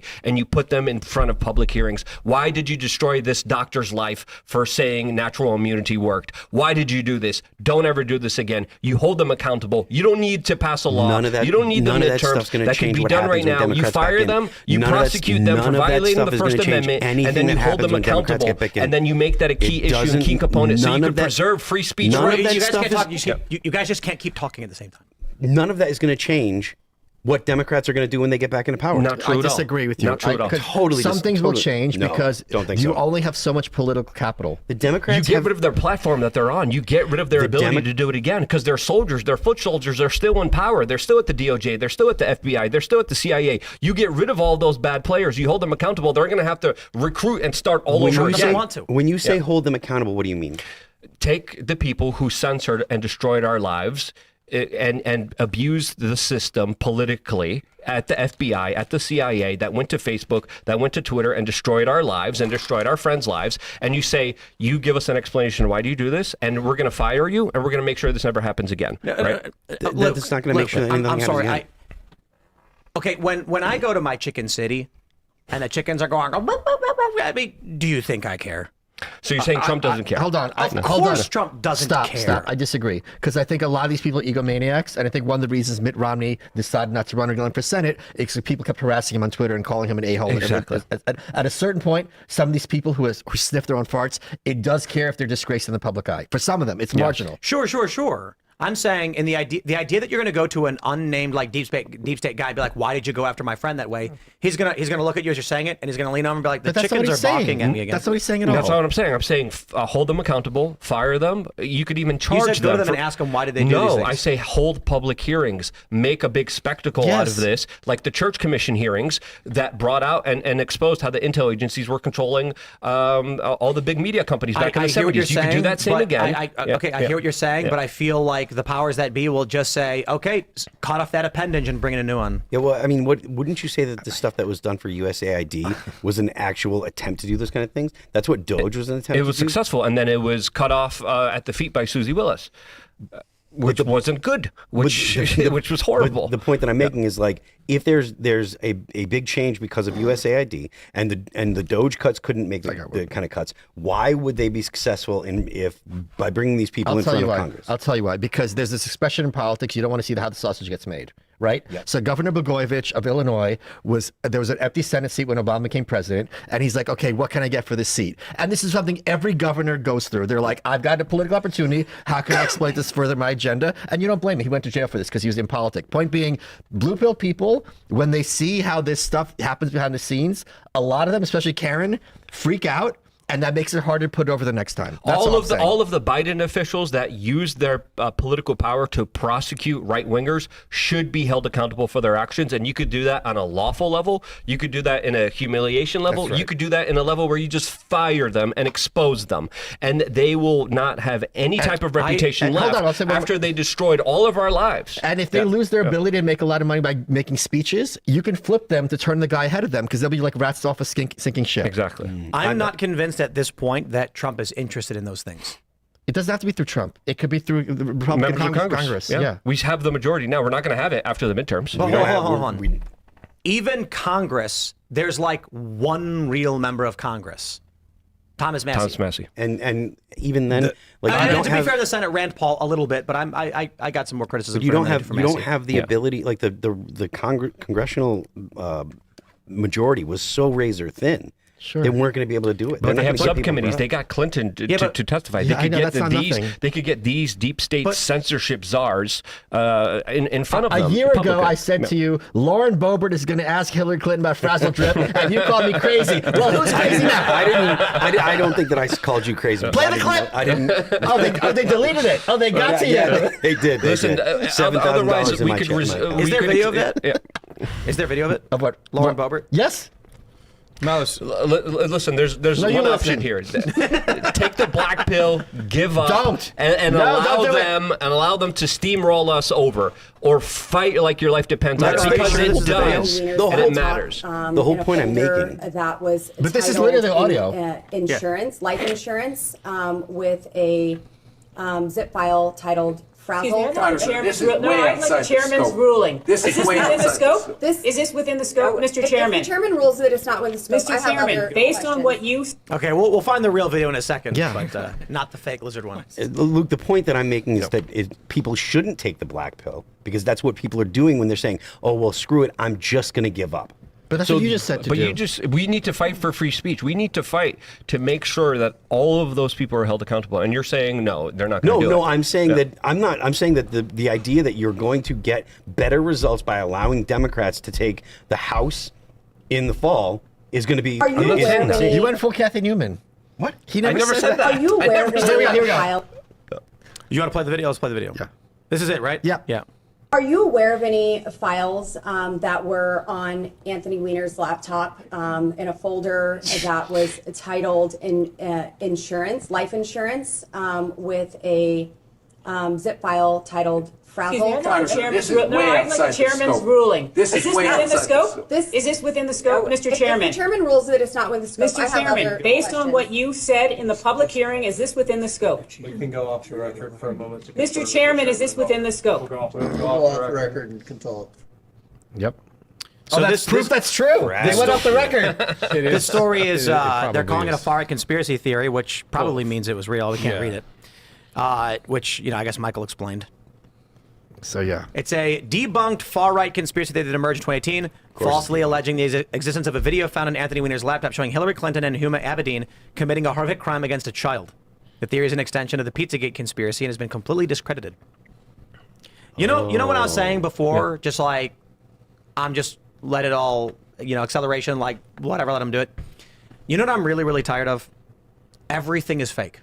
Everything is fake. There's so little real going on in the world. It's another technique. You flood. Indeed, and if you have one life preserver and everything else is water, you don't know what's what. Exactly, and that's why I think. But just as this, like the other day on X, Megyn Kelly and Ben Shapiro are just tweeting at each other. Then Candace Owens chimes in, and I'm like, who cares? Who cares? The bickering that is going on between prominent personalities is just so inane and immaterial to our lives and what needs to happen. My view of it is largely the machine, your government is in control. Turn on American Gladiators. Here's 50 channels of it. But this is WWF. Like yeah, when I know. we were kids, people really invested in Hulk Hogan versus Iron Sheik. But now it's political figures. And that's why I believe things like... I'll just start with Luke. Luke, you Caucasian over there with your shirt. Caucasian man. I had enough of that. Yeah, or you just start a QAnon conspiracy theory, which I think also was a major psyop run probably by Epstein and other individuals meant to obfuscate the real type of legitimate crimes that were happening to give people false hope. If you don't believe in Frazzle Drip, that means you're in on it. Right. QAnon was a psyop to keep people complacent from actually doing anything. Yeah. They were being told, don't worry, the secret intel are there to protect you, and they're working on it. Yeah, Trump's going to go after the traffickers. All the people who hurt children are going to be held responsible for it. Trust the plan. Mass arrests. Right? Yeah. Hillary Clinton's in Guantanamo Bay. The deep state's going to be held accountable for it. Michael, let me ask you, wouldn't you just and John rather... McCain was executed in a secret tribunal. Yes. Wouldn't you just rather take the $20 million to just play ball? In what context? Well, just, just say Israel's great and the war is necessary. Oh, I took the $20 million. That's why I'm here, to undermine the whole show and make you guys think Frazzle Drip. But here's not what's watching. They're all crazy. Here's the other point. It doesn't matter that we have never accepted money. People will claim it anyway. Yeah, you're Russian. So whether you do or don't, there are people threatening to murder me because they think I'm either funded by Israel, by the deep state, or by Russia. Yep. I was on Rogan's show.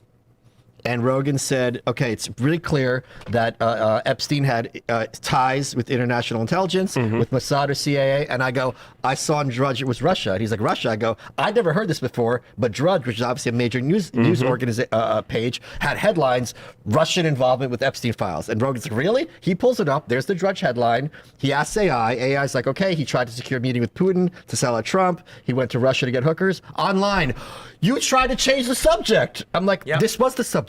He was talking about the future of Syria, and he was talking and trying to prop up with Bill Gates' friend the opposition in Russia as well. Oh, look, you tried to change the subject from Israel.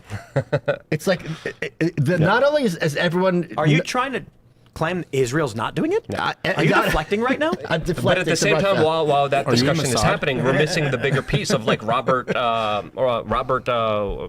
Maxwell, who literally stole American secrets, sold it to Israel, and no one really talks about that issue at all. Right. And that's another big issue that deserves our attention. But we're not talking about that. We're talking about this in the weeds, crazy stuff that deflects from the actual legitimate criticisms that need to be had here. And also, I don't believe we got Maduro because he's going to reveal the truth about the 2020 elections. Yes. No, we got Maduro because Trump needed a stable oil supply before he attacked Iran. I also think, here's my tinfoil hat, I think it's perfectly plausible that Maduro's in on it. And we sat him down. We're like, look, we're going to go in and then take you out, or we're going to take you out and put you on a vacation. Yep. What do you want? Yep. He's like, okay. That's the Tales of an Economic Hitman. Is that right? Yeah. Okay. Well, Luke knows all about it, right? Yes. You want No, I interviewed the author. Tell the and world I had what a he was- long, extensive conversation as he talked about this super government that controls the shots internationally with the World Bank and the IMF that go to these leaders and they say, do you want the bullet or do you want to work with us? And a lot of them choose to work with them, sell their national resources. His book was profound. I remember reading it as a kid. I had the honor of interviewing him about a year ago at the Bitcoin conference, oddly enough. Sure. And he says it's still going on. I asked him, I was like, did it stop? He's like, no, it expanded and it's even more coercive and it's even more manipulative than we even could imagine now.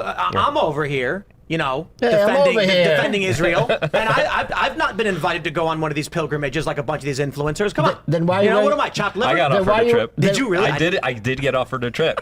I'm like, there's no way I'm going to do that. Why wouldn't you go there? Why are you wearing a yarmulke?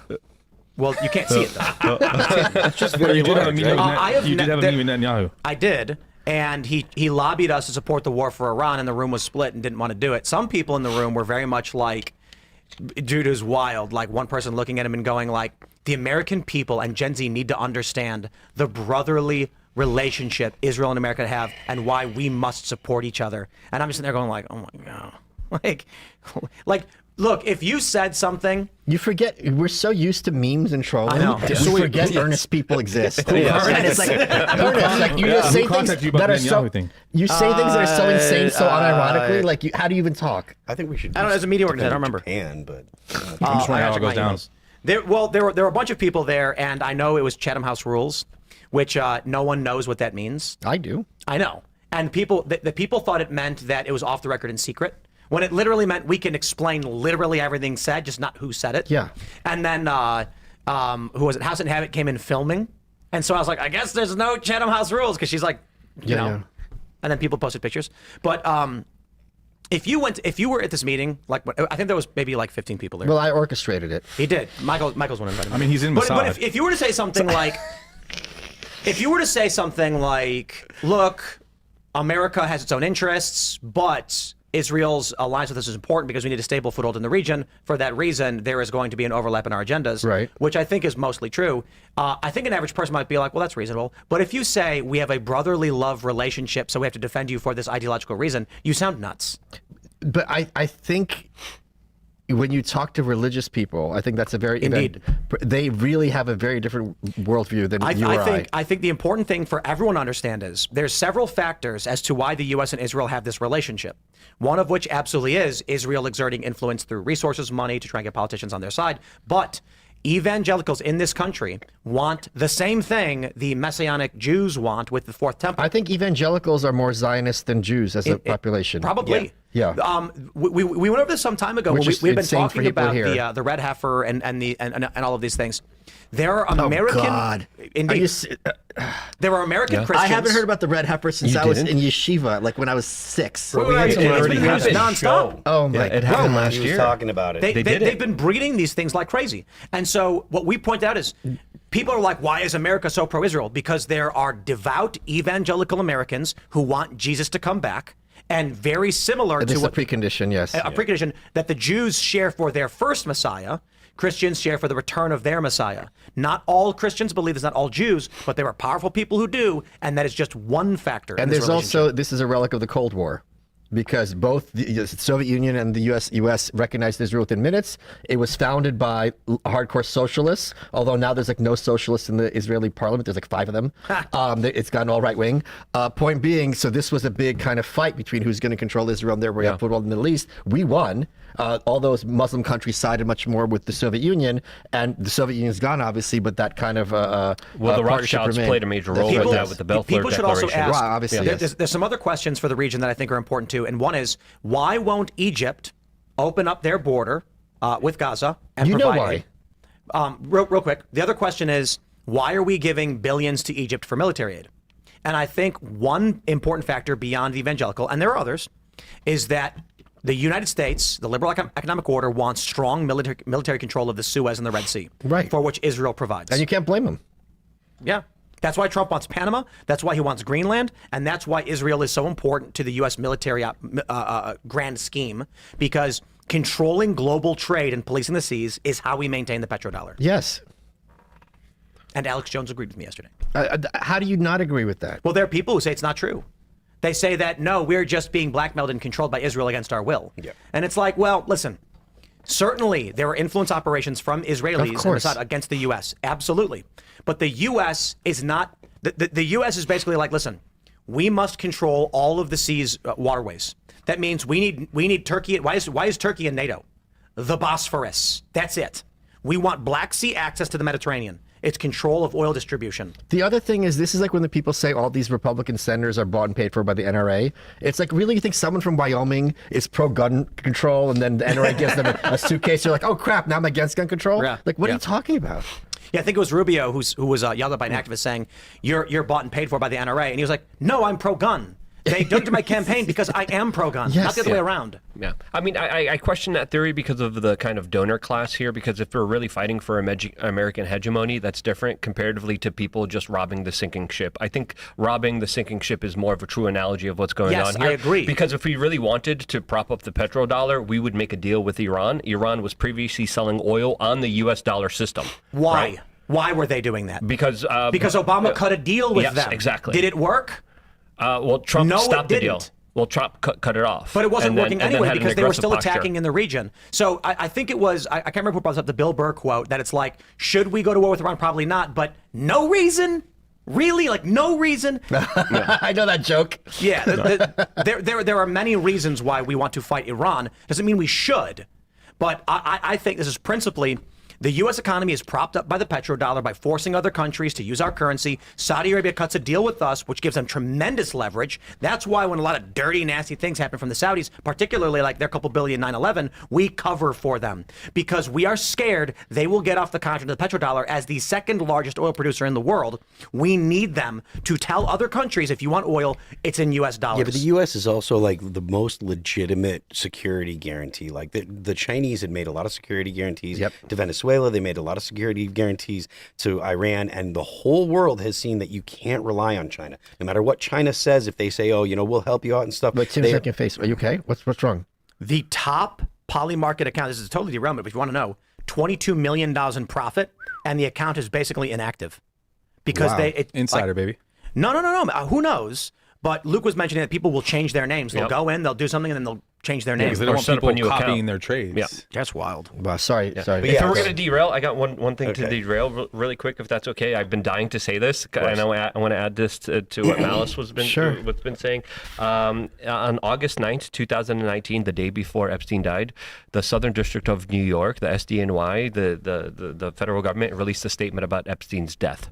The day before. I saw that. Yeah, right. The day and they argued before. it was a typo. Yes. But the typo was the full date spelled out. Exactly. Yeah. It was like, was it February 9th or something? February 9th. He died on February 10th. It wasn't like they went like 2-9 and like I typed the wrong number in. Exactly. It was spelled out Friday, February 9th or whatever. Exactly. Was it a real story when I just posted that on my Twitter. You saw his Fortnite account? Was that real or fake? When they No, that people could set up fake Fortnite accounts, and you can't fall for everything that you're seeing out there. That's what I was asking. And there's a ton of disinformation. There's a ton of fake photos. There's a ton of AI regarding the Epstein files that are just completely not true. I've been covering it like crazy. So he wasn't doing oral with Destiny? This guy lost $6.5 million this month. Damn. Wow. He's not an insider. What were you saying, Phil? He's not an insider. Yeah, right. He doesn't have the connections. The fact of the matter is that China wanted basically give the guarantor. Yeah, security guarantees. And the war in Iran and the invasion of Iraq and what's going on in Venezuela has proven that China can't be trusted. Right. And that's one of the actual benefits, one of the things that the U.S. is really getting out of this whole thing is they're proving that China is a paper tiger and that the rest of the world can't rely on. They're going to be like, look, you can go and build some things in Africa. And honestly, the things that they're building, they're not particularly robust. Like the things they build are pretty crappy. But like, the rest of the world is looking at China and they're saying, do we want to go and align with China or do we want to align with the U.S.? That's part of the reason why the U.S. is the police of the trade routes and stuff is because the U.S. is a reliable actor. China's not. They don't have the power to do it. They don't have the ability to do it. The U.S. is the police because the U.S. is the bodyguard. Yeah. So you can hire, people don't know this. If you're like a company or if you're like a country, you can hire the U.S. to basically be like, if things go wrong, we'll come in and kick ass for you. Yeah. We're for sale. Yeah, and I mean, look, there are people that don't like that, and I get it, but the U.S. standard of living is directly attached to that. Like the fact that poor people in the U.S. are overweight, like people that decide that they want to be homeless, they don't want to actually do the things necessary to have a home, they still have cell phones. They have DoorDash accounts and stuff. Wait. Ian's not homeless. He just looks that way. He does. Plus, our food is heavily processed, so people get fat easier. But the point is, like, our standard of living will drop significantly if the petrodollar goes up. By the way, speaking of what you just said, I had Julian Michaels on my show this week, youtube.com, Michael Miles Official. I did not realize, and everyone who's in Maha is laughing at me, I did not realize how, as I drink my Dr. Pepper, I did not realize how bad the food situation is. It's horrible. I really thought this is okay. Glyphosate is great. Trump said so. You go to a gas station, you look at the ingredients on. You can't get anything that's like all natural. Yeah, you have to go to like Sprouts, Whole Foods. I thought a lot of this was just like hippie talk, and it's not. No, it's a eugenics operation against the American people. Like, there's no care and consideration for the American people. That's my argument, and I think this is where some of our disagreements are at. I think the elites don't give a damn about us, and they just want to enslave us. I have a funny family story for everybody who has young children. So we went grocery shopping today, and at the checkout, they had these protein pastries that it was like low carb, high protein Pop-Tarts. Seed oil. And I've seen those. The ingredients are just like, it may as well say cardboard. Yeah. So I bought it because I was like, this sounds good. I love cardboard. Yeah. And then as we're walking out, my wife is pushing the stroller with our 1-year-old. And I open it up, and it's a brown sugar cinnamon. I take a bite, and then I was like, oh, no, I'm sorry. I opened it up. I said, you want to try the fake Pop-Tart? And she's like, yeah, sure. And our daughter's looking at it going, She bites it, hands it to me. I bite it, and then she just starts wailing. Like the craziest cry, like, you're having food and you wouldn't give me any. And I was like, the problem is it's not food, and I can't explain this to her. Because the ingredients are like erythritol and like processed protein. And cinnamon. Kids don't like cinnamon, babies. You gave birth to a food critic. I told my wife was like, if it was real food, we'd give her some, but it's not. And then she was like, why did you buy this? And I was like, oh, it sounded good. This reminds me of a funny story. When I was like 3 or 4, my grandma would come home, and I didn't know how to read, and she was Russian, and I'd want her to get me the red Tic Tacs because they're cherry. Red's cherry. And she's like, you don't like these? I'm like, yeah. And she'd get me them, but I put it in my mouth like it's on fire. And I think this happened like 3 times. Like, I was just like, I want the red ones. She's like, it's not good. And then you take it and go, ah! Yeah, because cinnamon when you're a kid is a nightmare. Well, but like light cinnamon in a cake is good. But again, when you're 4, eating a cinnamon candy is not, especially when you think it's going to be cherry. Yeah. Reagan. It's a whole different. I read Reagan's autobiography. The 2 things I remember, one's not important, but the second one is also not important, but it's funny, which is he never liked tomatoes because when he was a kid, he bit into one thinking it was an apple, and it traumatized him so much, he never ate tomatoes again. Well, Scientologists call that an aberration. Oh, okay. And this is the doorway they bring people into Scientology. This is one of the key examples they use to convince people that their ideology is correct, is that they'll say, is there something in your life that you know to be irrational, but you retain, perhaps an aversion to a food? Sure. They literally describe it as, you may not want to eat eggs because as a child, you ate one egg, but it turned out to be rotten. Right. And now you don't want eating eggs. You have an aberration because you know eggs are actually a normal food everyone eats, but you have an aversion to them because of one instance. Then they say, our program will cure you of these aberrations. And maybe they will, I don't know, but that's basically I got to ask Luke, because I know Luke has receipts on this, and I know this has been well established. There are strong links between the CIA and Scientology, correct? Yes, and the Mormon community as well. But Really, the Mormons? Yeah. Not since the beginning, though. Okay. No. Can you explain that? Well, if you look at a lot of the kind of intelligence agencies, they have one kind of overall general kind of theme, and they usually like to work with Mormons. Yeah, a lot of kind ofs here. But the Scientology link also is theorized a lot on there. Okay. Malice, I have a question for you. I find Thomas Massie to be one of the most genuine guys, non-corrupt politicians. Why is Trump going after him? Because he doesn't kiss his ass. Well, I'm sorry. I will agree with you in the most part. Going on CNN and saying Trump's a racist, that's not genuine. Okay, I didn't see that. Yeah, he did that. So that I was like, and it's funny because I tweeted about it and everyone's like, okay, rare L for Thomas. He said Trump was racist? He said Trump should apologize to the Obamas for using racist tropes. Over the monkey thing? Yes.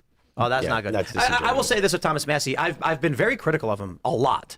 However, I do think he has a tremendous amount of integrity. Sure. And that's what I give him credit for. That's what I was asking. Yeah. Because Trump thinks I'm the president and all these Republicans are there because of me. Yep. So how dare you not fall in line and basically act like you're the president? That's Trump's perspective. Well, basically, there's no Republican majority because of Massie. Well, that's another one. And that's why a lot of people are really mad at him. But also he's embarrassing Trump by like being like, this bill is insane. It's huge. And you were supposed to balance the budget or at least cut spending. He's like, what are you talking about? And like, he's blowing up Trump's spot. Well, the Epstein stuff as well. A lot of the Epstein connected people are financing his opponent. Yeah. That guy they brought on stage, everyone's ragging on him. Even Nick Sorter was ragging on him. And they were like, you're not MAGA anymore. It's like, guys, I don't care if I'm MAGA or not MAGA or whatever. Like, I like Thomas Massie. I like Ro Khanna. I disagree with them both a lot. I disagree with Ro Khanna a lot more. Sure. But Ro Khanna's been very nice and respectful, despite being wrong. And he probably thinks I'm wrong. And that's the way it's supposed to be in this country. Yeah. So I can supposed to is a blue pill term. Well, my point is, we should be able to sit down and debate each other and function as a society. And we don't have to agree on everything. That's fair. And I said this to Ro, that his worldview is based upon being the child of immigrants. So he sees the benefits of immigration through that lens. And I, as an American, see the inverse and think he's wrong. I'm an immigrant, and I think he's wrong. Indeed. Because, well, I'm saying in his worldview, sure, he's pointing that direction. Ro Khanna's been really nice, but he's got terrible ideas. Of course, so does Fetterman.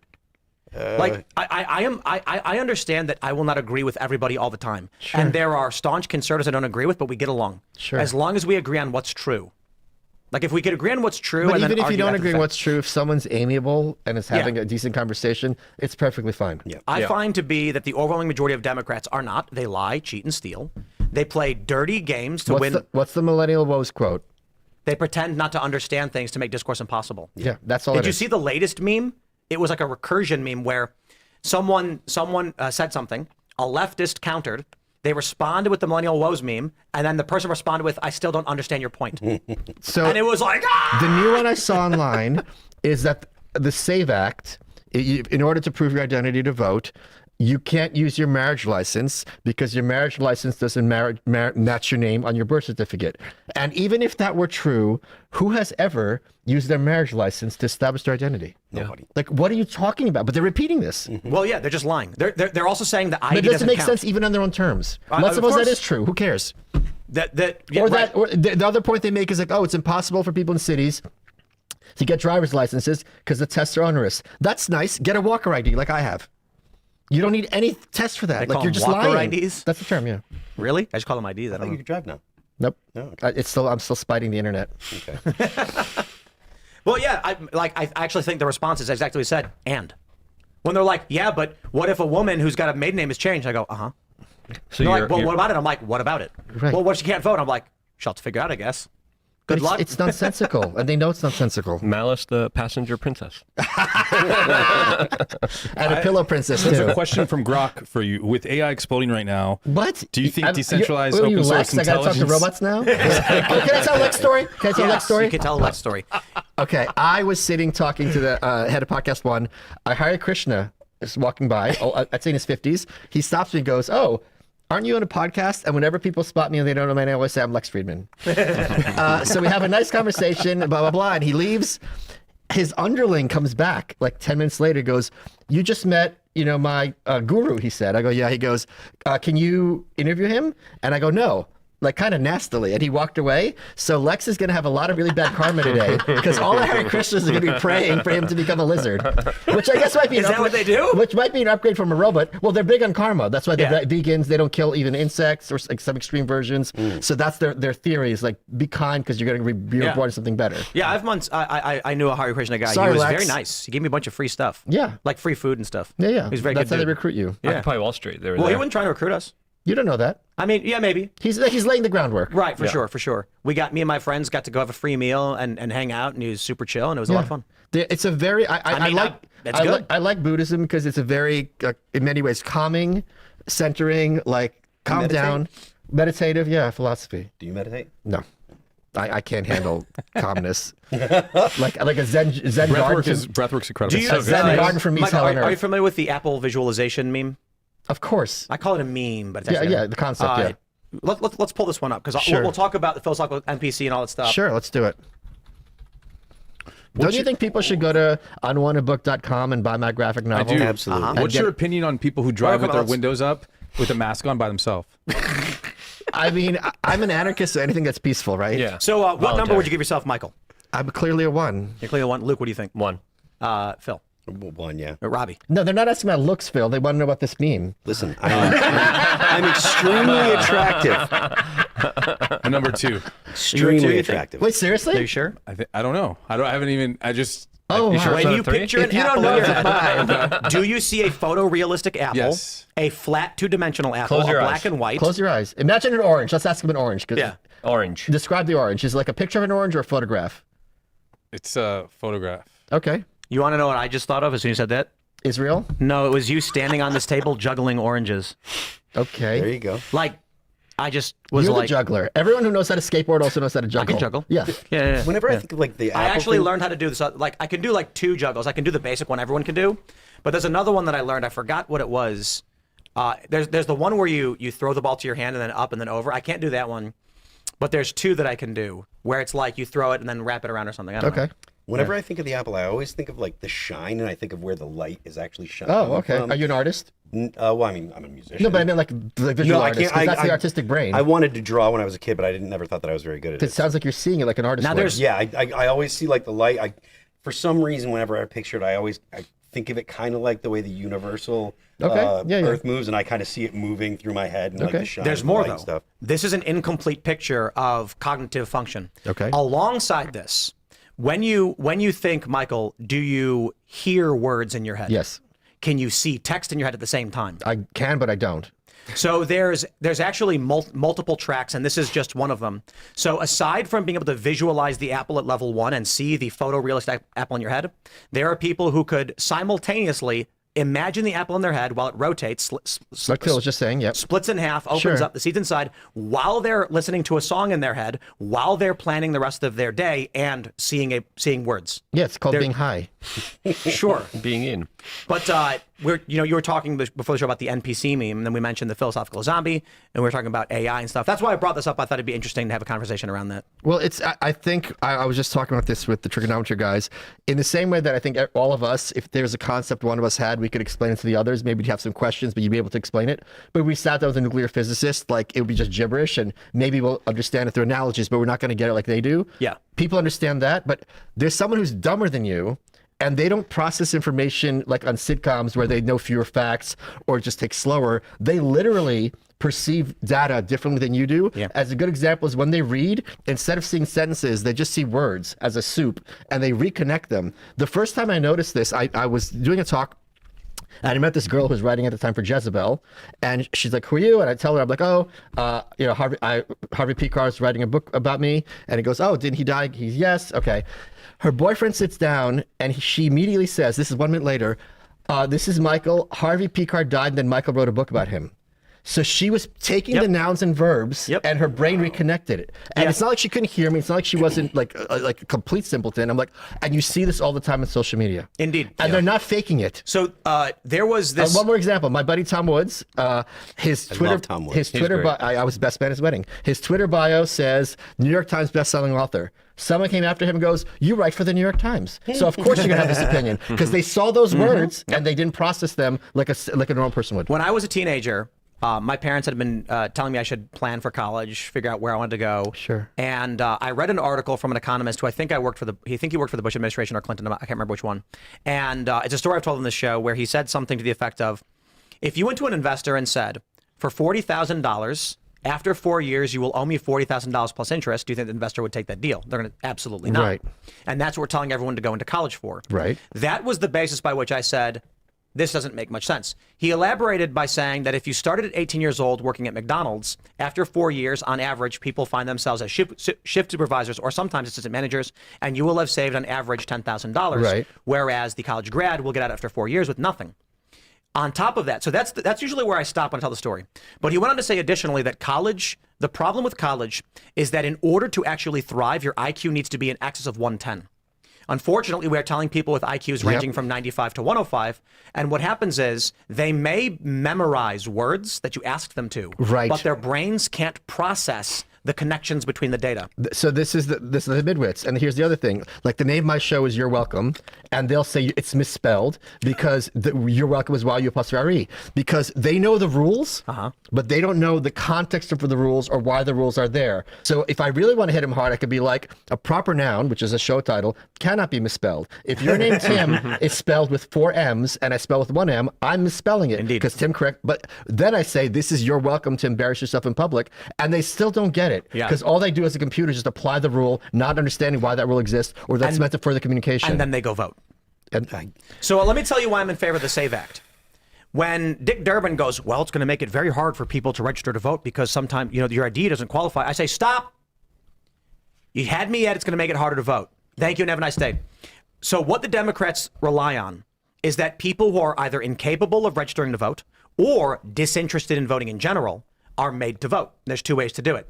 The expansion, of course, was universal mail-in voting. Right. Before this, it was like Rock the Vote, which I actually did when I was 21.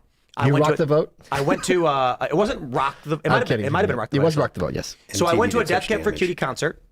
I was given, so they were my favorite band at the time, and they're still one of my favorites, but I don't really. Who was it? I didn't hear you said. Death Cab for Cutie. Okay. Oh, yeah, okay. So I was a nonprofit fundraising. They said, who wants to go and do a voter drive at the Death Cab concert? And I went, what? And they were like, yeah, the Death Cab for Cutie concert in Chicago. We want someone to go register people to vote. And I was like, done. And they gave me a pass that I didn't even realize was all access until after they gave it to me. And it was one of those leg sticker all access. And so I was like, absolutely. I got to meet the band. It was very cool. And all I had to do was walk around registering people who didn't know or care to vote. Right. Then those people who don't know or care about what's going on in the world will be told to go vote. And they'll go, oh, yeah, sure, I guess. I think the bare minimum we can do is make it so that you have to at least get up and go do it. Yeah. No shit. That's why I think the SAVE Act is good. But I think you underestimate how left-wing this country is. No. I understand that it's not not going to save everything. I'm just saying it's a little better. Sure. A little better. But we see what happens. Because the people who can't, what is it, like 30% of people have no inner monologue? Is it that? I thought 30% of people don't have a sense of humor or can't perceive humor. Let's find the actual number. That was Scott Adams' point. While you look up this point, going back to my point of the guy driving in his car with the mask on with the windows up, do you think those people are real? Is it part of the simulation messing with us? Do you want to get into the mechanical elves, all that stuff? I mean, sure.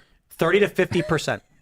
So the theory is, in the same... We were talking about NPCs, so I thought I'd bring it up. Yeah, if I took a photograph of you, right, and I held it right on my desk, this is a 2D representation of a 3D person, right? So you're in 2 places at once. You're in the photo, and then you're here in meat space. So the theory is this is a 3D representation of a 4D space, which we can't perceive, just that photograph can't perceive you, right? Well, then you can perceive the photograph. And some of the quote-unquote people around us aren't there in 4D. I agree. Bro. So they literally don't exist. What? They're messing with Only, on average, people... So the idea of an inner monologue is not black or white. Some people... I thought it's just a white thing. Yeah, sure. It is not 0 or 1. They say that... Oh, okay. Inner speech occurs 25% of the time on average across people. Okay. With 5 to 10% never experiencing an inner monologue. This means that they say it is interpreted as 30 to 50% regularly not having an inner monologue because of the bell curve. Basically, there are people who always do experience it, and there are people who never do, but most people experience it only about 25% of the time. 51% of the population has no inner monologue because they're incapable of shutting the F up. They're called women. That's correct. Do people that like if you talk to yourself? Because usually I find myself I'll be thinking things and I'm thinking the words and stuff. I've talked to myself. But a lot of times I'll just be walking around like if you're by yourself in your house, you talk out loud, don't you? Sometimes? Yeah, sometimes. Yeah. I don't talk loudly. No, I'm but like usually you're kind just of muttering, yeah. And I felt like that was kind you of never do that. I don't talk out loud. That'd be like an outer monologue. There's no time you shut up. You're always talking. You're talking when you're asleep. I'm just thinking words in my head, I guess. My friend Tibby, who was on Cash Cab with me, the funny story, she was in a deli and she's looking at the watermelon and she says out loud, just realized, she goes like, $20 for watermelon. And she realized she said out loud, and then in a louder voice, she goes, fine, let him think I'm crazy. I don't care. You were on Cash Cab? I was. Randomly?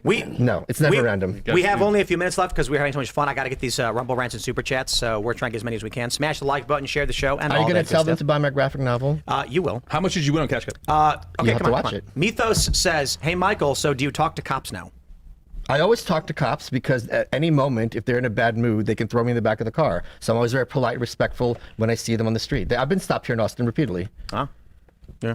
You don't let's see drive this, even No, stopped. it's just they're fans. They're like, hey, blah, blah, blah. Bazooka, really? Yes. Bazooka Guru says, so I just tuned in, but people on X are saying Netanyahu is dead. Anyway, long-time listener and first-time commenter, love you guys.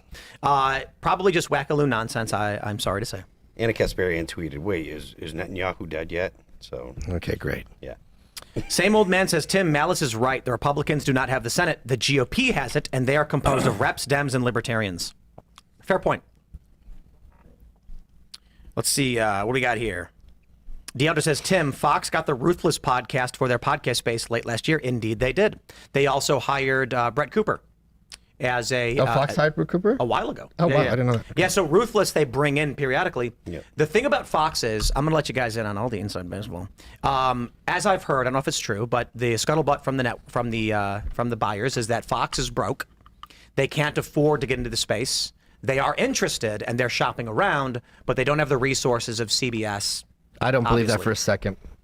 I can prove that's not Murdoch true. has deep pockets, but they did get rid of their number one There are news other- show, there Tucker are- Carlson. There Sure. are other venues by which Murdoch is approaching this, but Fox is a different company. But- there are many Murdoch companies. The Fox viewer is insanely loyal. They watch Fox an average of 25 hours a day. They are 80 years old. And but they They're buy dying stuff. out, though. They're fine. My point is, they're not broke. I don't believe it. How much was that Dominion thing that they paid out? Was it $1 billion, $2 It billion? was a couple of billion. Right, but hold on. We got to clarify here. They are relatively low budget compared to everyone else. True. I'm not saying they're about to go out of business. And Sure, well, you said broke. My point was, they don't have the money to invest in this space the way other people do. They are constrained. But I think also their model, Like CBS is swimming. their model is because they have their model is like Vince McMahon's model with the WWF. They have their stable. Like for Fox people to do non-Fox shows, like when Kat was on your show, it's an ask. It's not something automatic because their idea is if you want to watch a Fox personality, you have to watch them on Fox News, and it's a model that somewhat works for them and makes a lot of sense. All right, let's see. The Yeti says, Tim, ask anyone who says they can't visualize or that they don't have an inner voice if they dream or if they can count down from 10 in their head. Everyone has an inner voice and can visualize. Incorrect. That's the point. Some people can't. Can I say one more thing? Yeah. Whenever people say everyone, I leave the conversation. Because if there's one thing I'm against, it's this idea of universalism, that we're all basically wired the same. And if you think about it for 2 seconds, you realize how ridiculous it is. Well, I don't want to say this to be mean, but You're an idiot, and I hate you. Sure, but Michael, you're familiar with the orders of thinking, Of course, yes. and so I don't understand, of course, low-ordered yes. thinking can't understand that the way an individual experiences the world is different from someone else. Right. So higher cognitive function individuals recognize that. The easiest example is what I see as the color red, you may see as green, but because we both looked at the same thing and said red, we identify them the same way. Right. Now, I guess they've scientifically proven that's not correct because of brain scans or whatever. But and now they can actually. Did you see the mind reading device they have? No. They put EEGs on people's brains and made them watch videos and then recreated from their brainwaves what they were seeing. That was a few years ago. It was a wasn't few years ago. Yeah. It was rudimentary, but you could see silhouettes and like you could see like a road and like a creepy stuff. But anyway, not everyone can. In fact, I will stress this. When it comes to cognitive function, as I already mentioned, the multi-track mind, There's visual processing in your mind, there's auditory processing, and then there's combinations of the both at the same time. In fact, there are individuals who can simultaneously visualize two different things simultaneously while, I'm going to put it like this. There are people who can imagine an apple in their head spinning around while replaying an event from earlier in their day, while planning what they're going to do later in their day, and remembering what was happening in a book. I got to tell a funny story. So when I was doing my research for my North Korean book, Dear Reader, they're talking about Kim Jong-il. And Kim Jong-il's at a conference, and there's a speaker, and he's signing bills, and his assistants, interrupting him to ask questions about legislation. And the speaker stops, and the dear leader says, "Why are you stopping?" He goes, "Oh, you're doing all those things." And Kim Jong-il goes, No. I look at time not as a plane, but as a cube." And from that point on, they realized Kim Jong-il can shrink time. And my friend goes, and my friend goes, "Do they mean multitasking?" And yes, that's what they meant. So according to North Korean propaganda, only Kim Jong-il in North Korea knows how to do multitasking. Wow. It's fascinating, but that's exactly what you were talking about. You could do three things. I could listen and read at the same time. Oh my God, this guy better leave the country. Some people can barely do one of those things. Correct. Yeah. They vote. I don't think even if they didn't vote, I don't think it'd be that much better. Will you go to Pyongyang? What? Pyongyang? Pyongyang. I didn't hear what you said. Would you go to North Korea? I've been. You've never been? You've never been? I wanted. I mean, Rodman was my hero. The Milan. Rodman was my hero for going for a long time. Why would he be your hero for going? Because he had better relationship than we did at the time. That's true. But, okay. I was told that I could go because I'm viewed as a curiosity to the Korean people. Because you're a mix? Yeah. So how was your stay and there? it's like I wrote an article about it for Reason.com. Yeah. They're very racially supremacist. They're the most racist country on earth. Yeah, so I was told by a 100% Korean, they were like, did you ever consider going to North Korea? And I was like, I'd love to go. Like, but can I? And they're like, oh, you'd get in 2 seconds like that very easily. Correct. It's just illegal for Americans. They'd ask you a bunch. It's what? It's illegal now for Americans. After your article, you'd probably get in trouble, right? No, I wouldn't. No, you didn't say anything. Because I'm a savage, so they only care about Koreans who betray them. They what? They only care about Koreans who betray them, like refugees. But I'm a savage to them. They don't care. So what was explained to me is they would ask me a million questions about who in my family was Korean, where did they come from, and in fact, it's North Korea. Oh wow, really? It wasn't at the time. Of course, obviously. Haeju, I think. Is at the time, and so they'd be like, they'd bring you in and start writing everything down. They'd be like really excited. And so they were like, they'd roll the red carpet for you. You'd have a blast. And I'm like, well, yeah, maybe one time in my life I would if the restrictions get lifted, I will go with you. Yeah, indeed. We'll have a great time. I've been to Seoul. That was awesome. They had squid ink pizza. It's not exactly the same. No, it's not at all. Yeah. Like Korea is basically like a bunch of. I would describe South Koreans as the older generation. They're like more Korean traditionalists, more racist. The younger generation want to be Americans. Yeah. And then we went to the dog cafe. That was fun. And it's not what you guys think it is. Not like in Japan. No, the dogs just attack you for your food, and they're slobbering. In China, we had to protect the dogs from some of the people eat the dog there. We're the part of China. Let's talk about this. Yeah, in Vietnam too. Yeah. My friends, smash the like button. Share the show with everyone in your life if you do like the work that we do. This has been a lot of fun. Next week is going to be crazy because I'll save it for next week, but we've got a special panel that's going to be joining us throughout the week because we want to have more depth to the conversation. I think it's going to be very interesting. A liberal will be joining us to mix it up on the news, but a friend of the show, someone we know and you guys may like or dislike, but it'll be a lot of fun, and I hope to see you there. So you can follow me on X and Instagram at Timcast. Michael, do you want to shout anything out? I hope you guys enjoyed that graphic novel. I've been working on it for 25 years, unwantedbook.com. We got the goal, so I'm very excited about that. Sample pages should be up on that page. People check it out. Michael Malice Official on YouTube, and you can follow me on Twitter. And I will see you again on this show in the not-so-distant future with a special guest, and that's all I'm going to say.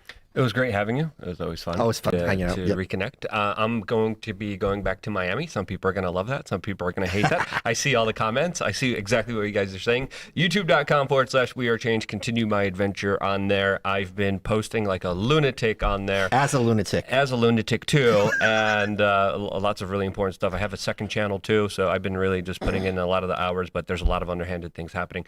It does mean a lot to me when you do check out the videos. YouTube.com/WeAreChange.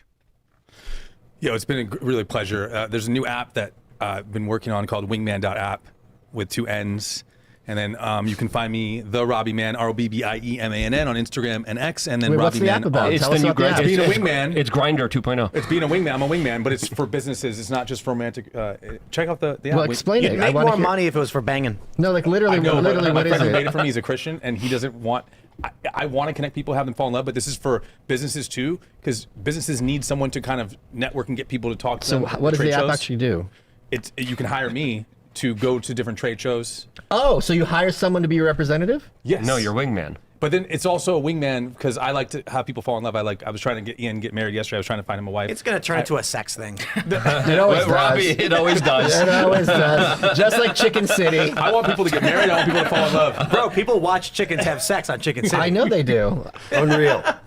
Anyway, Phil's here. I am Phil that Remains on Twix. If you want to Twix? check out, yeah, on well, Is Twitter, Twix a thing? Twitter, Twix, Like They call it Grindr. Twix? It's like It's it's like a the Grindr slang gay that- version. Oh, I am a of it, boomer. guess. Sorry, I went full boomer. I'll That's shut all up. right. I'm Phil that Remains on Twix. I've been writing some stuff, so if you want to check that out, it's on patreon.com/Phil that Remains.